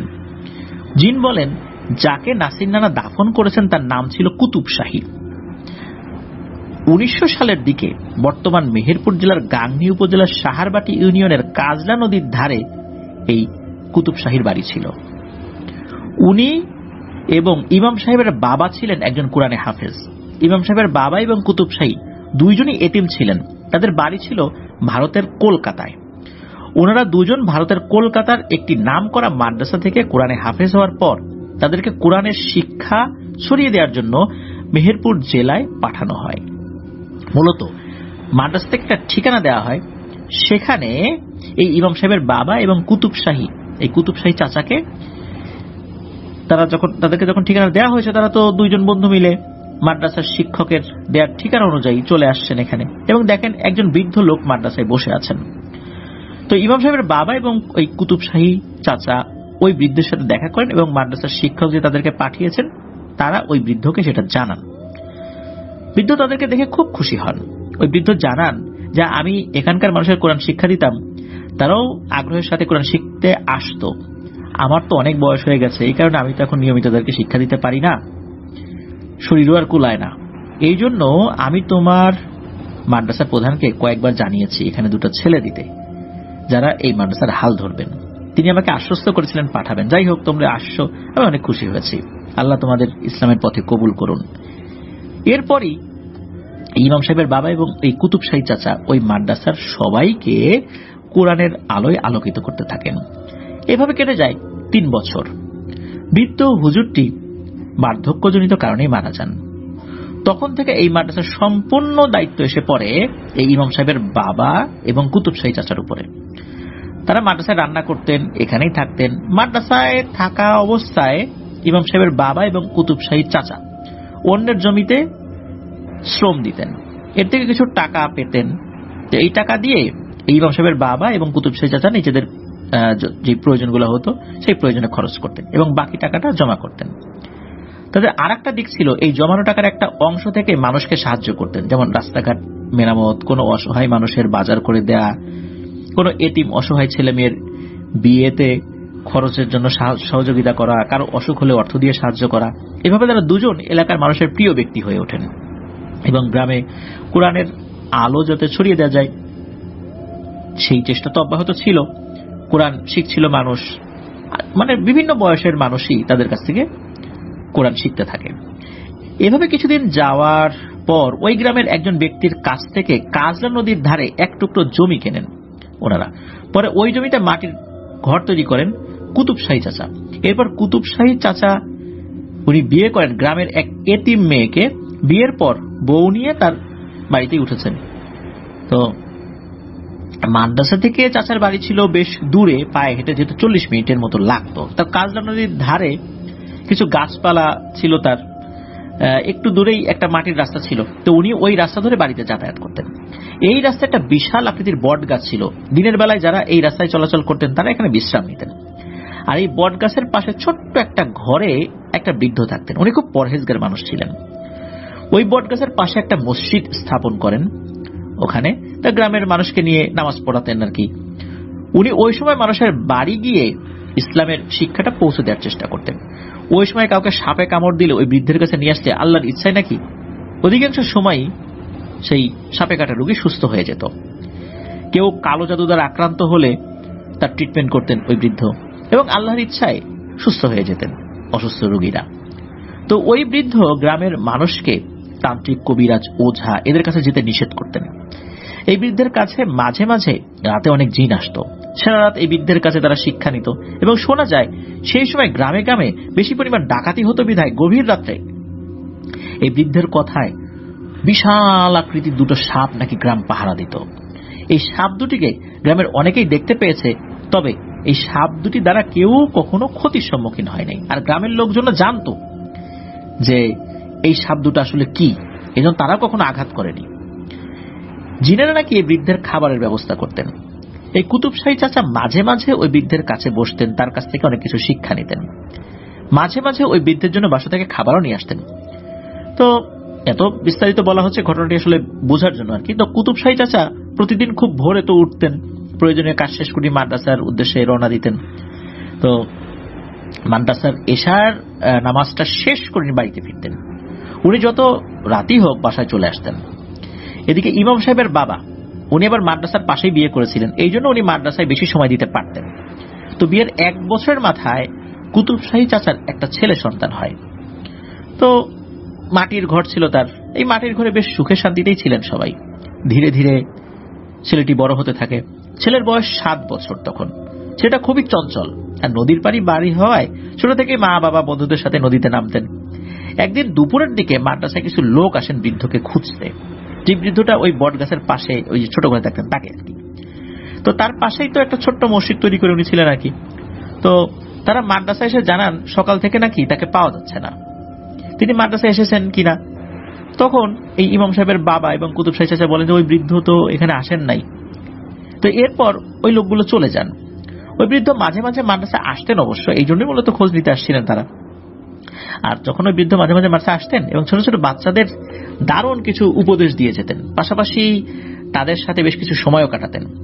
ওই দিন রাত্রে কুতুব শাহী চাচা মাদ্রাসা থেকে এশার সালাত আদায় করে বের হতে গিয়ে দেখেন চারদিকে অন্ধকার নেমে আসছে। আসলে অন্ধকার তো এশার পরে তো অন্ধকার থাকবে, কিন্তু মানে ঘুটঘুটে অন্ধকার নেমে আসার পেছনে একটা কারণ রয়েছে। আকাশে মেঘ করেছে, মাঝে মাঝে বিদ্যুৎ চমকাচ্ছে। তো উনি আয়াতুল কুরসি পরে নিজের শরীর বন্ধ করে বাড়ির উদ্দেশ্যে রওনা দেন। উনি মাদ্রাসা থেকে বের হয়ে দেখেন 2-1 ফোঁটা পানিও মানে বৃষ্টির পানি পড়া শুরু করেছে। তো চাচা বাড়ির পথ ধরে হাঁটা শুরু করেন। আকাশের অবস্থা খারাপ দেখে চাচা দ্রুত হাঁটা শুরু করেছেন। উনি যখন বটগাছ থেকে একটু দূরে, মানে তখনও বটগাছের কাছে এসে পৌঁছান নাই, উনি দেখতে পান বটগাছ এবং আশপাশে বিশাল ঝড় উঠেছে, অথচ অন্য কোনো জায়গায় কোনো ঝড় নাই। আর মেঘ করেছে তো অবশ্যই, চারদিকে অন্ধকার, পাশাপাশি তো একটা বৃষ্টি তো পড়ছে, কিন্তু ঝড়টা শুধু ওই বটগাছের ওখানে। তো কুতুব শাহী চাচা যত বটগাছের কাছে যাচ্ছেন ততই ঝড়টা বেড়ে যাচ্ছে। আশেপাশের বড় বড় গাছ মনে হচ্ছে এখনই ভেঙে পড়বে। তো চাচা সাহস করে সামনে এগিয়ে চলছেন। তো তিনি বটগাছের কাছে আসতেই চাচার চোখ যায় মানে পাশে একটা জায়গায় যেখান থেকে কান্নার শব্দ আসছিল। চাচা দেখেন 7 থেকে 8টি কুকুর একটা 7 বছরের বাচ্চা ছেলেকে কামড় দেওয়ার চেষ্টা করছে, আর 10 থেকে 12টি বিশাল আকৃতির পাখি ওই বাচ্চাটাকে বাঁচানোর চেষ্টা করছে। ওই বাচ্চাটির চারপাশে তারা গোল বৃত্ত হয়ে দাঁড়িয়ে আছে, যেন জীবন চলে গেলেও এই পাখিগুলো কুকুর থেকে যে বাচ্চাকে বাঁচাবে এটা যেন না হয় আর কি। তো এটা দেখে চাচা পাশ থেকে একটা গাছের ডাল ভেঙে নিয়ে ওই কুকুরের দিকে গিয়েছেন তেড়ে। চাচাকে আসতে দেখে কুকুরগুলো খুব রাগান্বিত ভাবে চিৎকার করতে থাকে, আর কুকুরগুলো 1 পা 2 পা করে পেছাতে থাকে। কুকুরগুলো যখনই পেছন দিকে সরে গেছে তখনই ওই বাচ্চাটি চাচার কাছে এসে জড়িয়ে ধরে, মানে চাচার কাছে চাচাকে জড়িয়ে ধরেছে আর কি। তো চাচা দেখেন বাচ্চাটির কয়েক জায়গায় কুকুরের নখের আঁচড় লেগেছে, সেখানে ক্ষত সৃষ্টি হয়েছে। তো বাচ্চাটি চাচার কাছে আসার সাথে সাথে ওই পাখিগুলো ওই কুকুরগুলোকে তাড়া করে। তো চাচা দেখেন কুকুরগুলো যেদিকে গেছে ওইদিকে ডালপালা মনে হচ্ছে সব ভেঙে চুরমার হয়ে যাচ্ছে। যখনই কুকুরগুলো আর ওই পাখিগুলো জঙ্গলের দিকে যাচ্ছে তখনই ওই দিকেই আর কি বিশাল ঝড়টা ওঠে আর কি। এক পর্যায়ে মনে হলো কুকুরগুলো নদীর দিকে নেমে গেল, আর কুকুরগুলোর পিছু পিছু পাখিগুলো নদীর দিকে উড়ে চলে গেল। এর মধ্যে চাচা ওই বৃদ্ধের ঘরের সামনে এসে সালাম দেন, কিন্তু ভিতর থেকে কোনো আওয়াজ আসে না। উনি দরজায় এসে উনি দেখেন যে দরজা বাইরে থেকে বন্ধ করা। এরপর উনি মসজিদে যান, সেখানে ওই বৃদ্ধ লোকটাকে পাওয়া যায় না। এরপর জোরে জোরে বৃষ্টি শুরু হয়। চাচা ওই বাচ্চা ছেলেটিকে কোলে নিয়ে বৃষ্টির মধ্যেই বাড়ির উদ্দেশ্যে রওনা হন। বাড়ি পৌঁছানোর আগে একটা ব্রিজ পড়ে। তো চাচা দেখে যে ব্রিজের উপর লম্বা সাদা পাঞ্জাবি পরা একটা লোক দাঁড়িয়ে আছেন। তো চাচা যখনই ওই লোকটির মুখোমুখি হয়েছেন দেখতে পান এই বাচ্চাটি তার কোল থেকে নেমে ওই পাঞ্জাবি পরিহিত লোকটির কাছে গেল আর কি। তো ওই পাঞ্জাবি পরিহিত লোকটি বাচ্চাকে খুব আদর করছে। এরপর ওই ব্যক্তি চাচাকে সালাম দেন, চাচাও সালামের উত্তর নেন। তো ওই ব্যক্তি চাচাকে বলেন, আজ আপনি আমার ভাতিজাকে রক্ষা করেছেন, আমাদের জাতি আপনার প্রতি কৃতজ্ঞ। মূলত এই বাচ্চাটি আমাদের সর্দারের ছেলে। এখানে যে বৃদ্ধ থাকে সেই বৃদ্ধের কাছে এই সন্তান রাতে এলেম শিখতে আসতো। আমাদের সর্দার এবং তার পরিবার এই বৃদ্ধকে অনেক সম্মান করে। এই বৃদ্ধের কারণে সবসময় এই গ্রামটা আল্লাহ সুরক্ষা দিতেন, কারণ আমাদের 2 ভাই রাতে বিশাল সাপের রূপ নিয়ে এই গ্রাম পাহারা দিত। আল্লাহ কবুল করতেন, এজন্যই আসলে সুরক্ষা দেয়া যেত। মাঝে মাঝে সাপরূপী কিছু মানুষকে দেখা দিত, মানে সাপের রূপ নিয়ে কিছু মানুষকে তারা ওইভাবে দেখা দিত যারা দুষ্টু মানুষ, সাপের রূপ নিয়ে দেখা দিত যারা ভয় পেয়ে অন্য জায়গায় চলে যায়। আর রাতের বেলা মানুষগুলোকে ভয় দেখাতো যাতে করে অকারণে কেউ রাতের বেলা বাইরে বের না হয়, প্রয়োজনে বের হলে কারোর সাথে দেখা দিত না। আর দুষ্টু লোকদের সামনে ভয়াল সুরতে দেখা দিত যাতে করে এই গ্রামে কেউ ক্ষতি করতে না আসে। আর এই কারণেই এই গ্রামে রাতের বেলা চুরি ডাকাতি বা খারাপ কাজ করার জন্য কোনো লোকজন আসতে সাহস করত না। আমাদের সর্দারের ছেলে এবং তার নিরাপত্তার জন্য আরো কয়েকজন জিন এশার নামাজের পর বটগাছের ওখানে যান। তারা সবাই পাখির রূপে ওই গাছে বসেছিল। শুধু জিন সর্দারের বাচ্চাটি মানুষের রূপে নিচে দাঁড়িয়েছিল আর ওই বৃদ্ধকে ডাকছিল। পাশাপাশি ওই বৃদ্ধকে খুঁজতে থাকেন, কিন্তু ওই বৃদ্ধকে খুঁজে পাওয়া যায় না। এর মধ্যে কিছু পিশাচ জিন কুকুর রূপে ওই বাচ্চাকে আচমকা আক্রমণ করে বসে। তাদের মূল উদ্দেশ্য ছিল এই ছোট বাচ্চাকে মেরে ফেলা অথবা বন্দী করে নিয়ে যাওয়া। ওই সময় আমি উপস্থিত ছিলাম না, আমাকে একটা জিন খবর দেওয়ার সাথে সাথে আমি চলে এসেছি। কিন্তু ওখানে যে জিনগুলো ছিল তারা আমাকে বলেছে এই শ্রেণীর জিনগুলো পানির নিচে বসবাস করে। এরা পানির ভিতরে খুবই শক্তিশালী, আর আমরা যারা ডাঙায় বসবাস করি তারা পানির নিচে গিয়ে এই জিনদের সাথে যুদ্ধ করে জেতা প্রায় অসম্ভব। কিন্তু এরা ডাঙায় অতটা শক্তিশালী না।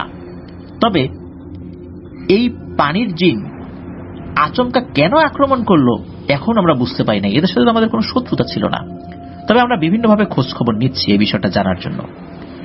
তো পানির নিচে থাকা জিনগুলো আবারও আক্রমণ করতে পারে, তাই আজকের রাত এবং আগামী দিন আপনি আপনার হেফাজতে এই বাচ্চাটাকে রাখেন সঙ্গত কারণে।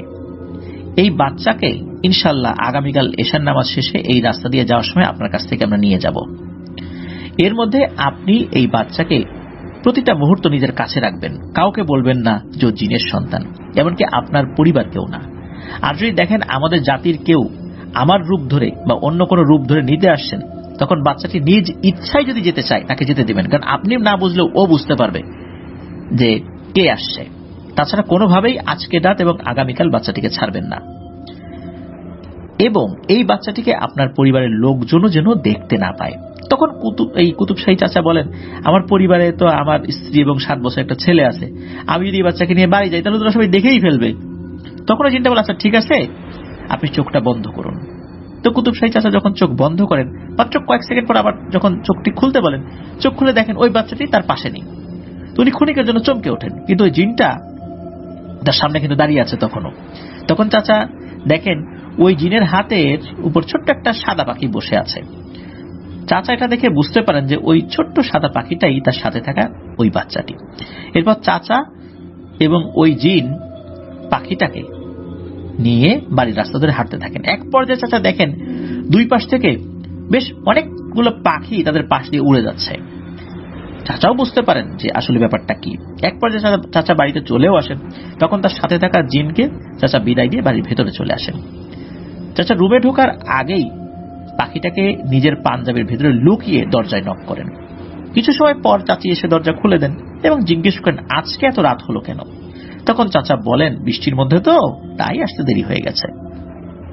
এরপর চাচি তার মতো করে ঘুমিয়ে পড়েন। চাচি ঘুমিয়ে গেলে চাচা পাঞ্জাবির ভেতর থেকে সেই ছোট্ট পাখিটা বের করেন, সুন্দর করে ঘরের একটা জায়গায় লুকিয়ে রাখেন এবং ওই পাখিটাকে বলেন যে তুমি চুপচাপ থাকো। এরপর চাচা ঘুমিয়ে পড়েন। তো ভোরে সেদিন উনি তাড়াতাড়ি উঠে পড়েছিলেন, আসলে রাত তো অনেক হয়ে গেছিল, খুব বেশিক্ষণ ঘুমাতেও পারেন নাই। তো চাচা বাড়িতে তাহাজ্জুদের নামাজ পড়েন এবং ফজরের নামাজটা বাড়িতেই আদায় করেন। তো চাচা সেদিন আর মাদ্রাসায় যান না, উনি খুব জরুরি কাজ ছাড়া বেশিরভাগ সময় আসলে রুমেই থাকতেন, ওই সময় ছিলেন আর কি। আর মাঝে মাঝে উনি ওই পাখিরূপী জিনের বাচ্চাটা কি আছে কিনা এটা দেখতে থাকেন, কারণ সময়টা তো খুব ক্রিটিক্যাল, দেখে দেখে রাখতে হবে। একদিন মাদ্রাসায় না গেলে খুব বেশি ক্ষতি হবে না, কিন্তু এই বাচ্চা পাখিটাকে দেখে রাখতে হবে। এদিকে কুতুব শাহী চাচার স্ত্রী রান্না সহ বাড়ির অন্যান্য কাজ করছে, ছেলেটাও বাইরে গেছে। তার সকাল 10টা বেজে যায়। ছেলেটা খেতে না আসায় চাচি তার ছেলেটাকে খুঁজতে যায়। ছেলেটাকে আশেপাশে কয়েকটি বাড়ি খোঁজে, কিন্তু ছেলেটাকে পায় না। এক পর্যায়ে ছেলেকে খুঁজতে নদীর ধারে যায়, গিয়ে ওখানে দেখে একটা মধ্যবয়সী একটা বৃদ্ধা বসে আছেন, উনি কাপড় খাচ্ছেন। এই বৃদ্ধার বাড়ি তাদের বাড়ির কাছেই। তো এই বৃদ্ধাকে দেখে চাচি বলে ওঠেন যে আমার ছেলেকে দেখেছেন? সকালে তো বের হয়েছে, ওকে পাচ্ছি না। তখন বৃদ্ধা বলে, তোমার ছেলেকে তো নদীর পাশে আরো 5-6টা ছেলের সাথে খেলতে দেখছিলাম, এরপর তো আমি আর কাউকে দেখি নাই। তখন চাচি বলেন, কোন জায়গায় বলেন তো? তখন বৃদ্ধা তার থেকে একটু দূরে একটা জায়গা দেখান এবং বলেন ওই জায়গায় দেখছিলাম।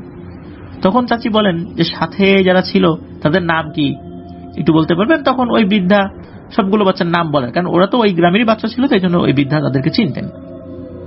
এরপর চাচি যেই না বাচ্চাদের চাচি যেই বাচ্চাদের নাম আর কি শুনেছেন আর কি, তাদেরকে খুঁজতে চলে যান। একে একে প্রতিটি বাচ্চাকে জিজ্ঞেস করা হয়, কিন্তু প্রতিটি বাচ্চাই বলে যে আজকে তো তার ছেলের সাথে তারা খেলতে যায় নাই। এবং 3জন বাচ্চার মা বাবা নিশ্চিত করেন তার ছেলেরা বাইরেই যায় নাই। এটা শোনার পর চাচি তো বাড়িতে চলে আসেন, যে বাইরে যদি না যায় তাহলে বৃদ্ধা মহিলা কাকে দেখলেন। তো চাচি বাড়িতে আসার পর চাচাকে সব কথা খুলে বলেন, মানে কুতুব শাহী চাচাকে। তো চাচা বাড়ি থেকে আবার নদীর ধারে আসেন, দেখেন সেই বৃদ্ধা এখনো সেখানে কাপড় খাচ্ছেই। এরপর চাচা তার কাছ থেকে সব কথা শোনেন এবং চাচির সাথে যে কথা হয়েছে সেটা শুনে বুঝতে পারেন যে ছেলে হয়তো নদীতে ডুবে গেছে। শুরু হয় খোঁজাখুঁজি। আশপাশের লোকজন চলে আসে, যে যার মতো খুঁজতে থাকে। কেউ ডুব দিয়ে খোঁজে, কেউ জাল ফেলে খোঁজে। নদীতে সেই সময় কোনো স্রোতই নেই। দীর্ঘক্ষণ খোঁজার পরও ওই ছেলের কোনো অস্তিত্বই পাওয়া যায় না। এরপর কয়েকজন বলেন তাদের পাশের গ্রামে বিশুদেব নামে একটা জেলে থাকে। সে পানির নিচে দীর্ঘক্ষণ থাকতে পারে। নদীতে কারো কিছু হারিয়ে গেলে এই বিশুদেব অনেক সময় সেগুলো খুঁজে পায়, কিংবা কারো দেখা যাচ্ছে নদীর নিচে জাল আটকে গেছে, এই বিশুদেব সম্পূর্ণ অক্ষত অবস্থায় সেই জালটাকে ছাড়িয়ে আনতে পারে বা উদ্ধার করতে পারে। এর বিনিময়ে সে টাকা, চাল, জবের আটা এগুলা নিত। এছাড়া নদীতে অনেকেই ডুবে মারা গেছে, তাদের লাশও অনেক সময় বিশুদেব উদ্ধার করেছে।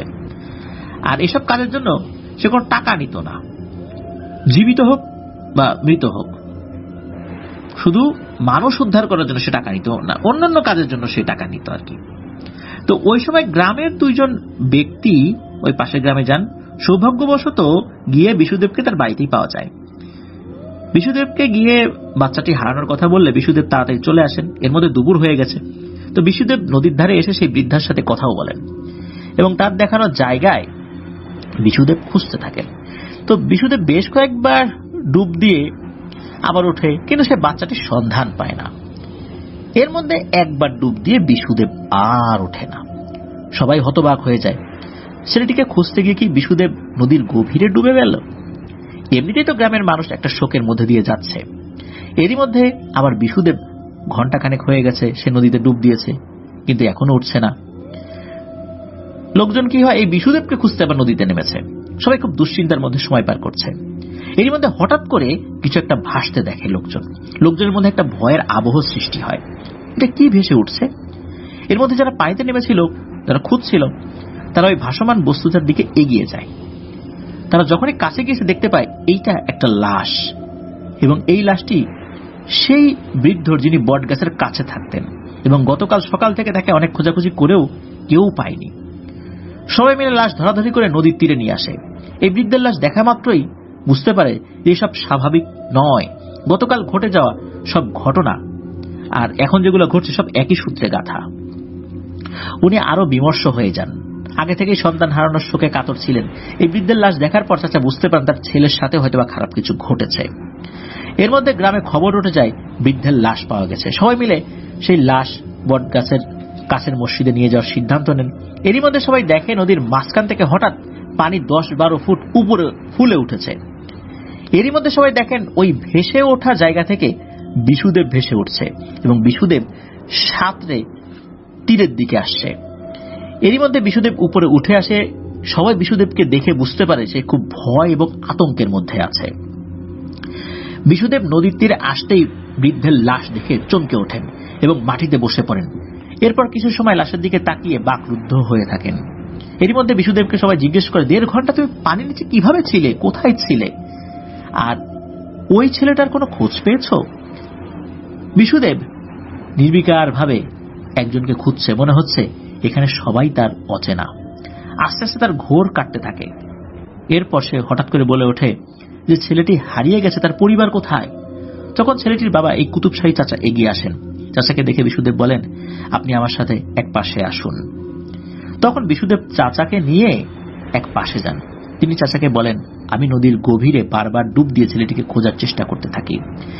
এভাবে আমি একবার নদীর নিচে যাই, আবার উপরে উঠি, কিন্তু বাচ্চাটিকে আর খুঁজে পাই না। এরপর আমি আবার ডুব দিয়ে যখন নদীর আরো গভীরে যাওয়ার চেষ্টা করি, ঠিক তখনই 2টা প্রাণী আমার 2 পা ধরে হ্যাঁচকা টানে নদীর একেবারে নিচের দিকে নিয়ে যেতে থাকে। এগুলো যে মাছ না এটা আমি বুঝতে পারি, কারণ ওদের হাত ছিল। এক পর্যায়ে নদীর নিচ দিয়ে নদীর এক পাশ ধরে খুব জোরে জোরে আমাকে নিয়ে ছুটতে থাকেন। যখনই ওই 2টি প্রাণী আমার শরীর স্পর্শ করেছে তখনই মনে হচ্ছে আমার শ্বাস প্রশ্বাসে কোনো সমস্যা হচ্ছে না। পানির নিচে মনে হচ্ছে আমি স্বাভাবিক দুনিয়াতে আছি। আর এই 2টি প্রাণী দেখতে অদ্ভুত রকমের। এই প্রাণীটির একটি পা, একটি হাত, একটি চোখ মাথার দিকে। খেজুর গাছের মাথার ডালপালা যেমন ঠিক তেমন, আর পুরো শরীর কাঁটায় ঘেরা। তার মাথার চুলগুলা খেজুর গাছের ডালপালার মতো, মানে উপরের দিকে। আর মাথার উপরে ডালপালাগুলো মানে ঝেপটিয়ে আছে কিভাবে যেন। ওরা কাদা পানি সরিয়ে খুব দ্রুত নিচের দিকে যেতে থাকে। এই সময় নদীর নিচে কাচের তৈরি বিশাল একটা দরজা দেখতে পাই। যখনই দুটি প্রাণী ওই দরজার কাছে এসেছে তখনই দরজাটা খুলে যায়, যেন আমাদের অপেক্ষাতেই দরজার ওপাশে কেউ ছিল। যখনই দরজা খুলে গেছে তখনই ওই দুটি প্রাণী খুব ধীরে ধীরে আমার পা টানতে থাকে। এক পর্যায়ে যখনই দরজা পার হয়ে গেছে সাথে সাথে দরজাটি আবার বন্ধ হয়ে যায়। দরজা বন্ধ হওয়ার পর এই দুটি প্রাণী আমার পা ছেড়ে দেয়। আমি স্পষ্ট কাচের তৈরি দরজার ওই পাশে পানি দেখতে পাই, কিন্তু আমার এই পাশে একদম স্বাভাবিক। এই পাশের পরিবেশটা এমন যে বৈশাখ মাসে বিকেলের দিকে অনেক সময় চারদিকে অন্ধকার নেমে আসে, হালকা ঝড়ের সাথে মেঘের ঝলকানি হয়, ঠিক তেমন। এরপর আমাকে বানরের মতো দেখতে 18 থেকে 20টি প্রাণী একটা গাছের ছাল দিয়ে আমার হাত পা পুরো শরীর বেঁধে ফেলে। এরপর তারা আমাকে কাঠের তৈরি একটা গাড়িতে তোলে। এরপর সব বানরের মতো প্রাণীগুলো গাড়ি টানা শুরু করে। আমি চিৎকার করছি, কিন্তু সেই চিৎকারের শব্দ যেন আমি ছাড়া কেউই শুনতে পাচ্ছে না। মনে হচ্ছে এই বুঝি জীবনটা শেষ হয়ে যাবে। আমাকে যে রাস্তা দিয়ে ধরে নিয়ে যাচ্ছে তার চারপাশে অনেক অদ্ভুত আকারের প্রাণী দাঁড়িয়ে আছে।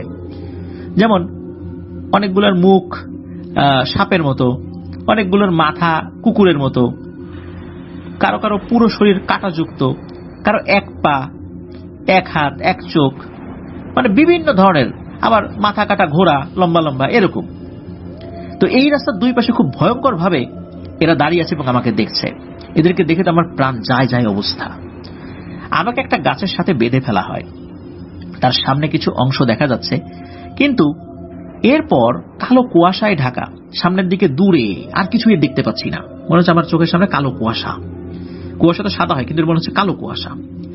এরপর এই গাছের সামনে বিশাল আকৃতির একটা পাতা রাখা হয়। পাতাটি অনেকটা গোল আকৃতির এবং এই পাতাটি কাঁটাযুক্ত, পাতার চারপাশে লম্বা লম্বা কাঁটা। এরপর ওখানে 6টা খুব ভয়ঙ্কর আকৃতির কুকুর রূপী প্রাণী আসে। তাদের মুখে রক্ত লেগে আছে। এই প্রাণীগুলো আসার পর এত দুর্গন্ধ পেয়ে বসে যেন আমার দম বন্ধ হয়ে যাবে। এই কুকুররূপী প্রাণীগুলো ওই গোল আকৃতির এই পাতার উপর বসে এবং তারা তাদের ভাষায় 6 জন কথা বলা শুরু করে। ওরা যে কি ভাষায় কথা বলছিল আমি বুঝতে পারছিলাম না, এবং এরকম ভাষা আমি আগে কখনো শুনিও নাই।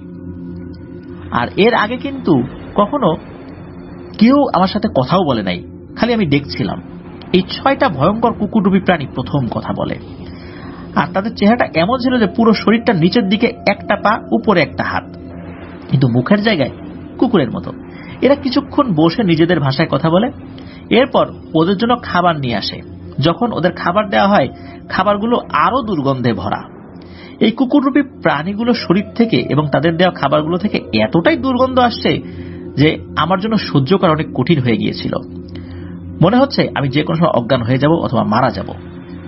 তাদের খাবার দেওয়া হয় বড় বড় ইঁদুরের মৃতদেহ, যেগুলো পচে গিয়েছে। তো খাওয়া দাওয়া শেষ করে ওই 6টি প্রাণী ওখান থেকে চলেও যায়।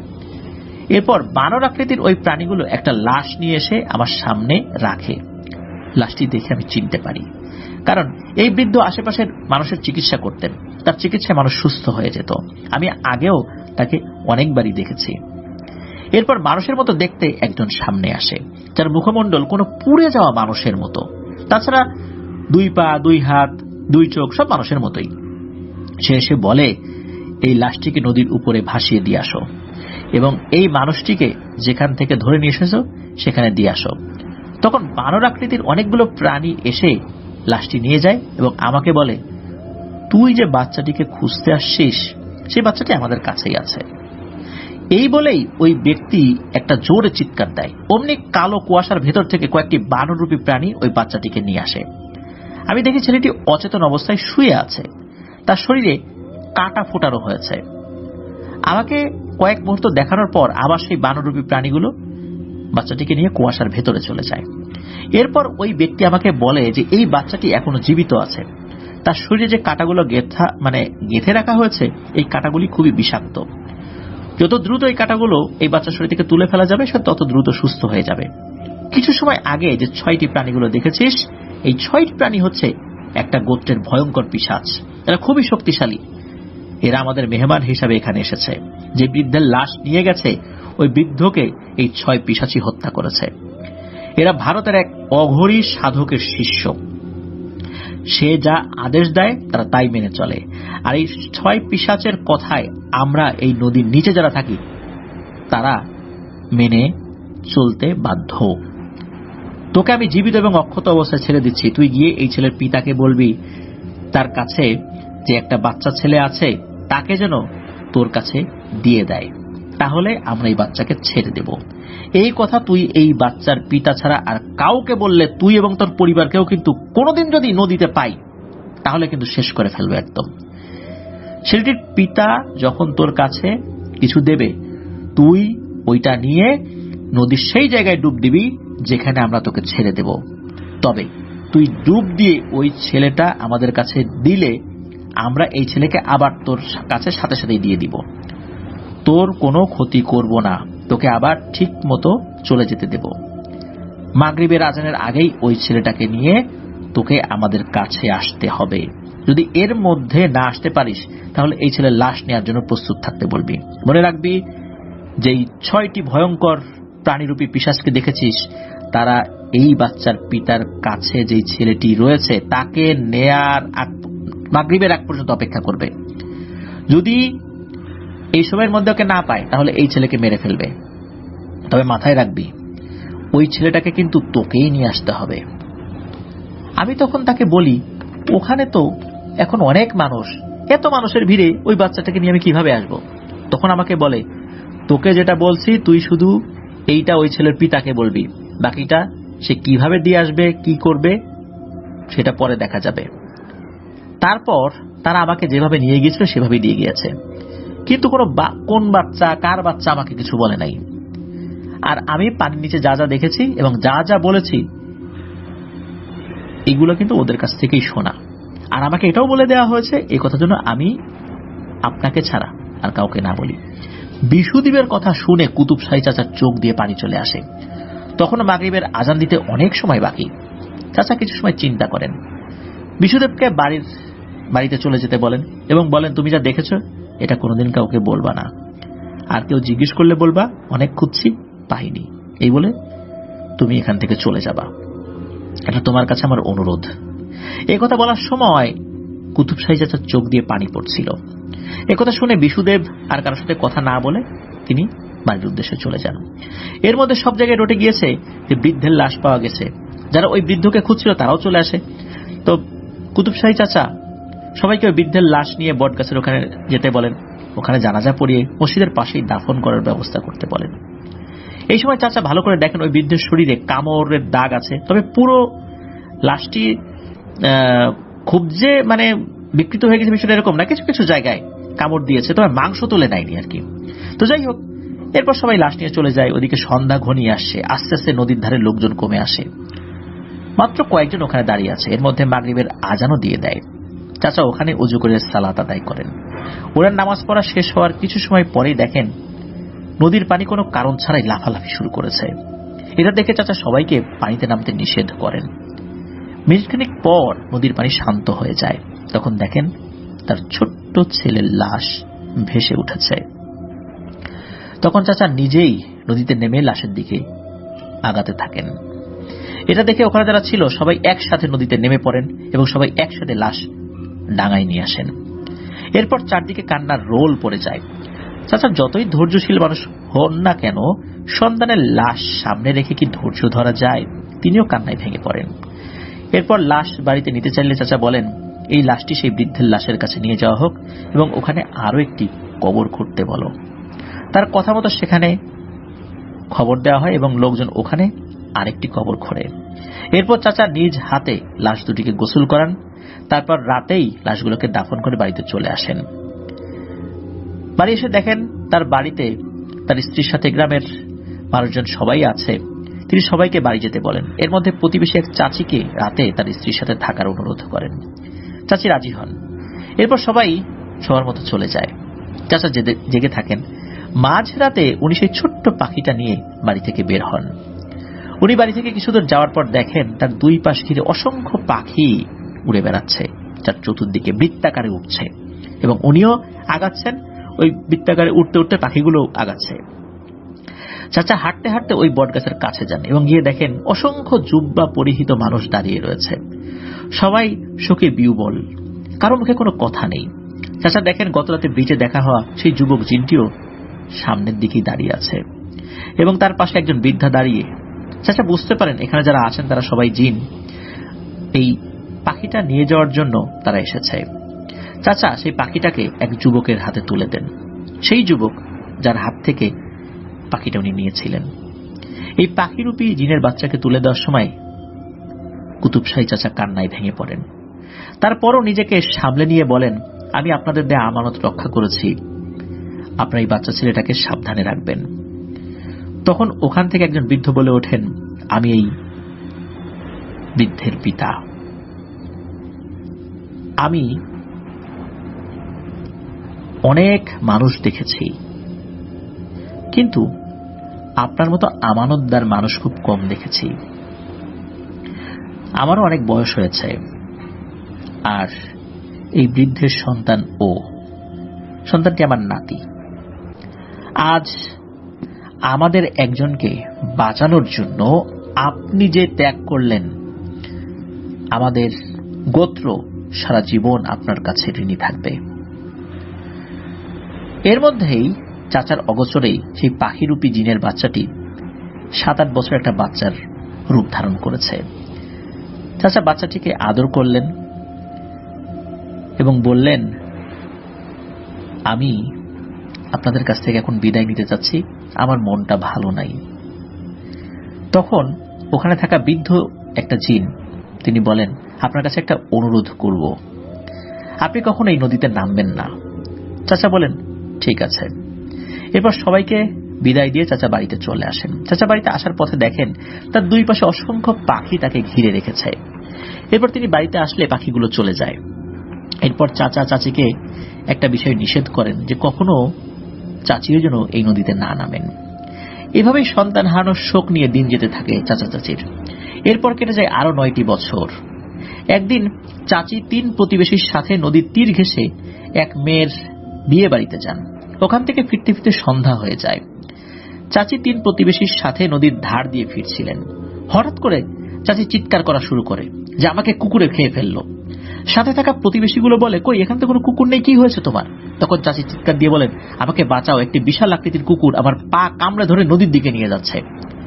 তখন প্রতিবেশী 3 জন মহিলা দেখে ওখানে কোনো কুকুর নাই, কিন্তু চাচি সামনে আসার চেষ্টা করলেও কেউ যেন চাচিকে নদীর দিকে নিয়ে যাওয়ার চেষ্টা করছে।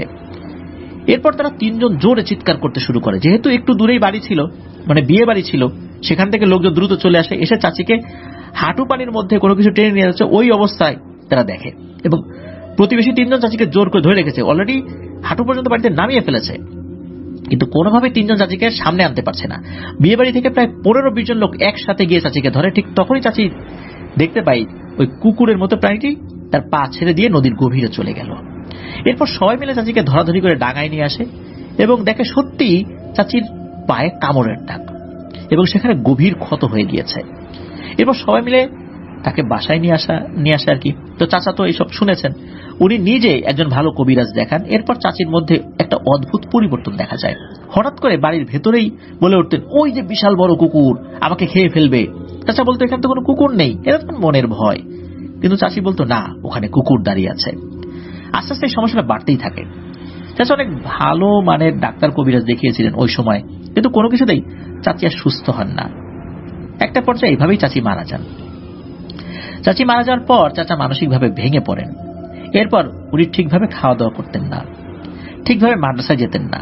তবে একটা জিনিস দেখতেন, উনি রাতের বেলা যেখানে যেতেন পাখিরূপী জিনগুলো ওনার আশেপাশে উঠত। একদিন রাতের বেলা মাদ্রাসা থেকে উনি বাড়িতে ফেরত আসছিলেন। হঠাৎ প্রতিমধ্যে সেই বাচ্চা ছেলেটিকে তিনি দেখতে পান এবং বাচ্চা ছেলেটিকে দেখে তিনি দাঁড়ান। চাচাকে সেই বাচ্চা ছেলেটি সালাম দেয়।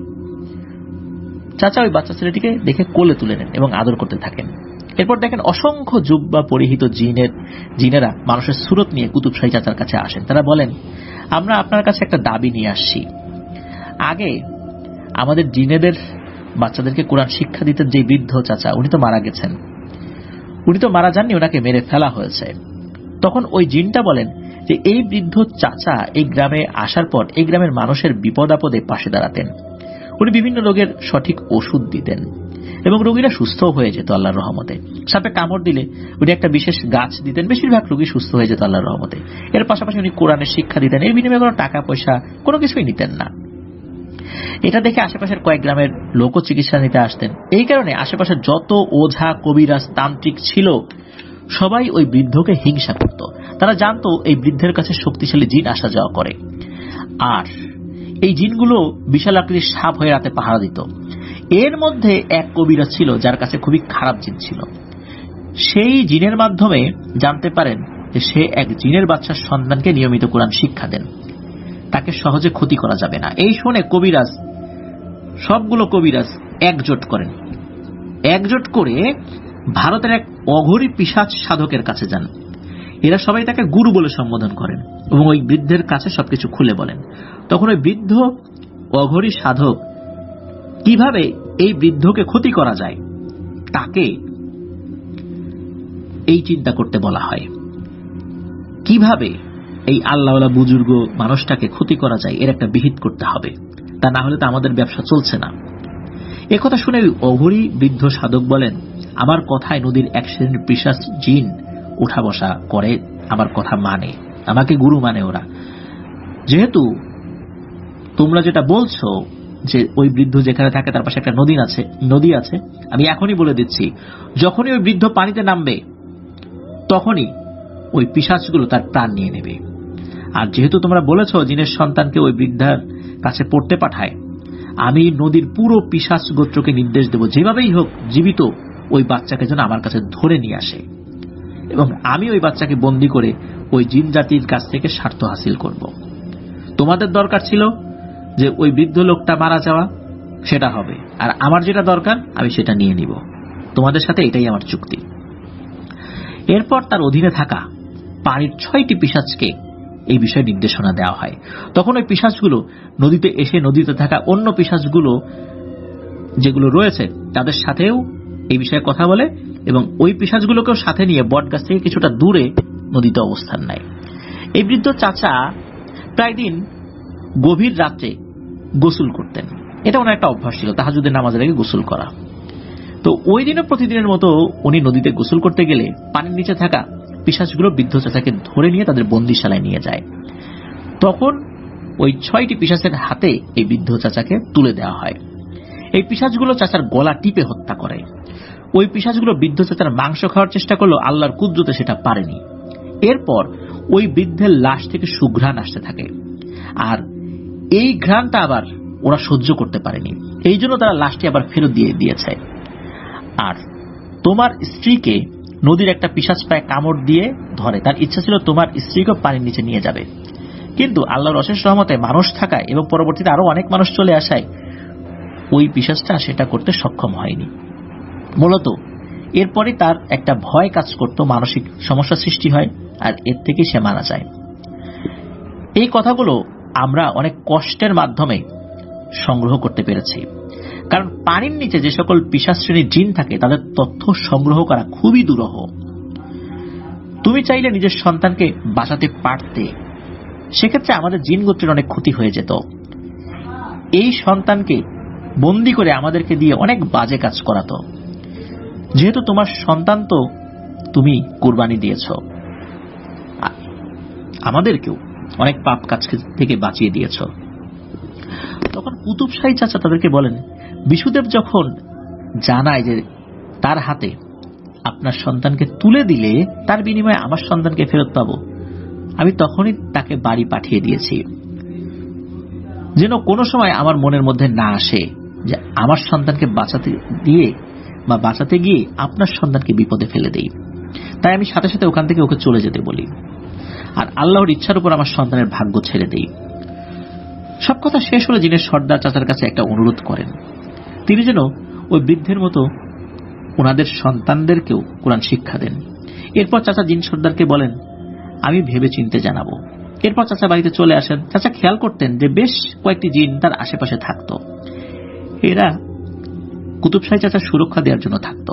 একসময় চাচা জিনের সর্দারের সাথে কথা বলেন এবং সে জিনের বাচ্চাদের পড়াতে রাজিও হন, কিন্তু চাচা বলেন, আমি এখানে থাকবো না, আমাকে এমন জায়গায় নিয়ে যান যেখানে কোনো মানুষ থাকবে না, আমার মতো একটা পরিবেশ সৃষ্টি করে দিবেন, আমি আপনাদের বাচ্চাকেই শুধু শিক্ষা দিব, এবং বছর নির্দিষ্ট সময় আমি আমার স্ত্রী এবং সন্তানের কবর জিয়ারত করতে এখানে আসব, আমাকে এই সুযোগটা করে দিবেন।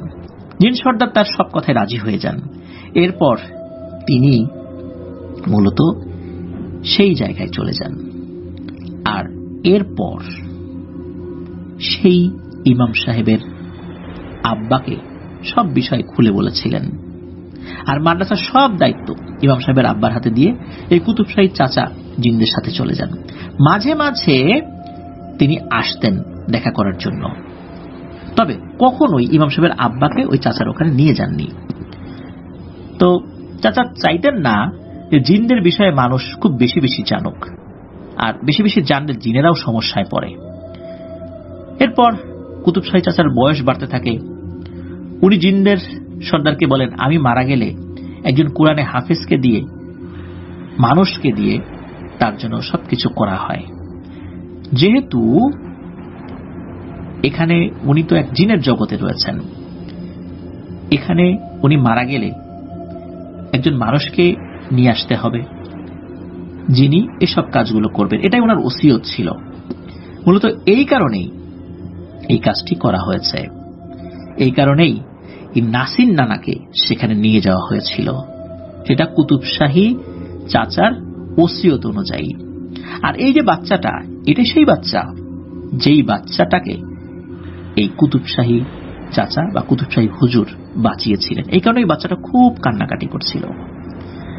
আর যদি কখনো ইউসুফ হুজুরের সাথে, মানে এই যে যেই হুজুর যিনি অসুস্থ অবস্থায় ডাকতে এসেছেন, যদি দেখা হয় তার কাছ থেকে বিস্তারিত জেনে নেবেন। আর এটাই ছিল মূল ঘটনা। তো নাসির নানা এই ব্যাপারটা বিস্তারিতভাবে জানেন। এরপর নাসির নানা ওই জিনকে ফলের ঝুড়িটা দেন এবং ওই জিনটা বলেন যে এই যে জিনিসগুলো আপনাকে দেয়া হলো, এগুলো আপনি নিজে কাজ করবেন, কিন্তু কাউকে ধার হিসাবে দেবেন না। কেউ যদি দা চায়, শাবল চায়, এগুলো কাউকে দেবেন না। আপনার ইন্তেকালের পর আমরা এগুলো আবার নিয়ে চলে যাব। এই বলে জিনটি চলে যায়। আর এই যে নাসির নানা, ওনার মৃত্যুর পর ওই তিনটা জিনিস আর দেখা যায়নি। আর এই ইউসুফ হুজুরের সাথেও নাকি নাসির নানার আর কখনোই দেখা হয়নি। উনি জানতেও পারেন নাই অনেক বিষয়, ঠিক যতটুকু জানা গিয়েছিল এইটাই। আর এই যে নাসির নানা যখন জানলেন যে ওই যে ইউসুফ হুজুর যিনি ডাক্তার এসেছেন উনি তো অসুস্থ, আসলে ওনার অসুস্থতার কারণ কি ছিল এটা এক রহস্যই রয়ে গেছে। এই বিষয়ে ওই জিনেরাও কিছুই কখনোই বলেনি, যেহেতু ওটা বলা পুরোপুরি নিষেধ ছিল। তো এটি ছিল ঘটনা। প্রিয় লিসেনার্স, আসলে আমানতদারি এটা খুব কঠিন একটি ব্যাপার। নিজের সন্তানের জীবনকে বিপন্ন করেছিলেন, নিজের সন্তানকে কুরবানি দিয়েছিলেন, তবুও আমানতের খেয়ানত করেন নাই। সত্যি এক অসাধারণ ঘটনা। প্রিয় লিসেনার্স, আজকের এপিসোড কেমন লাগলো জানাতে কিন্তু ভুলবেন না। ধন্যবাদ জানাচ্ছি এনামুল হক আবির ভাই এবং হাফিজ ভাইকে চমৎকার দুটি রোমহর্ষক ঘটনা আমাদের সাথে শেয়ার করার জন্য। প্রিয় লিসেনার্স, আপনারাও কিন্তু আপনাদের ঘটনা পাঠাতে পারেন ইমেইল করে। আর ইমেল অ্যাড্রেসটা আপনারা নিশ্চয়ই জানেন, afnandaharwalbd@gmail.com। ইমেল অ্যাড্রেসটার স্পেলিং আমরা আমাদের ভিডিও ডেসক্রিপশনে দিয়ে রেখেছি, সেখানে গিয়ে স্পেলিংটা চেক করে নিতে পারবেন। প্রিয় লিসেনার্স, আজকের এপিসোড থেকে বিদায় নিচ্ছি। আবারও ধন্যবাদ জানাচ্ছি যারা এতক্ষণ ধৈর্য ধরে ঘটনাটি শুনেছিলেন। আমরা এই ঘটনাগুলোর মধ্যে থেকে যেন আমরা আমাদের যেই নৈতিক মূল্যবোধ সেগুলো জাগ্রত করতে পারি, আমানতদারিতা জাগ্রত করতে পারি, সত্যবাদিতা জাগ্রত করতে পারি, তাহলেই আফনান দ্য ওয়ার্ল্ডের প্রচেষ্টাটা সাফল্য মণ্ডিত হবে ইনশাআল্লাহ। কারণ আমরা চেষ্টা করি ভালো ঘটনাগুলোর মাধ্যম দিয়ে ভালো মেসেজগুলো মানুষের কাছে পৌঁছে দিতে।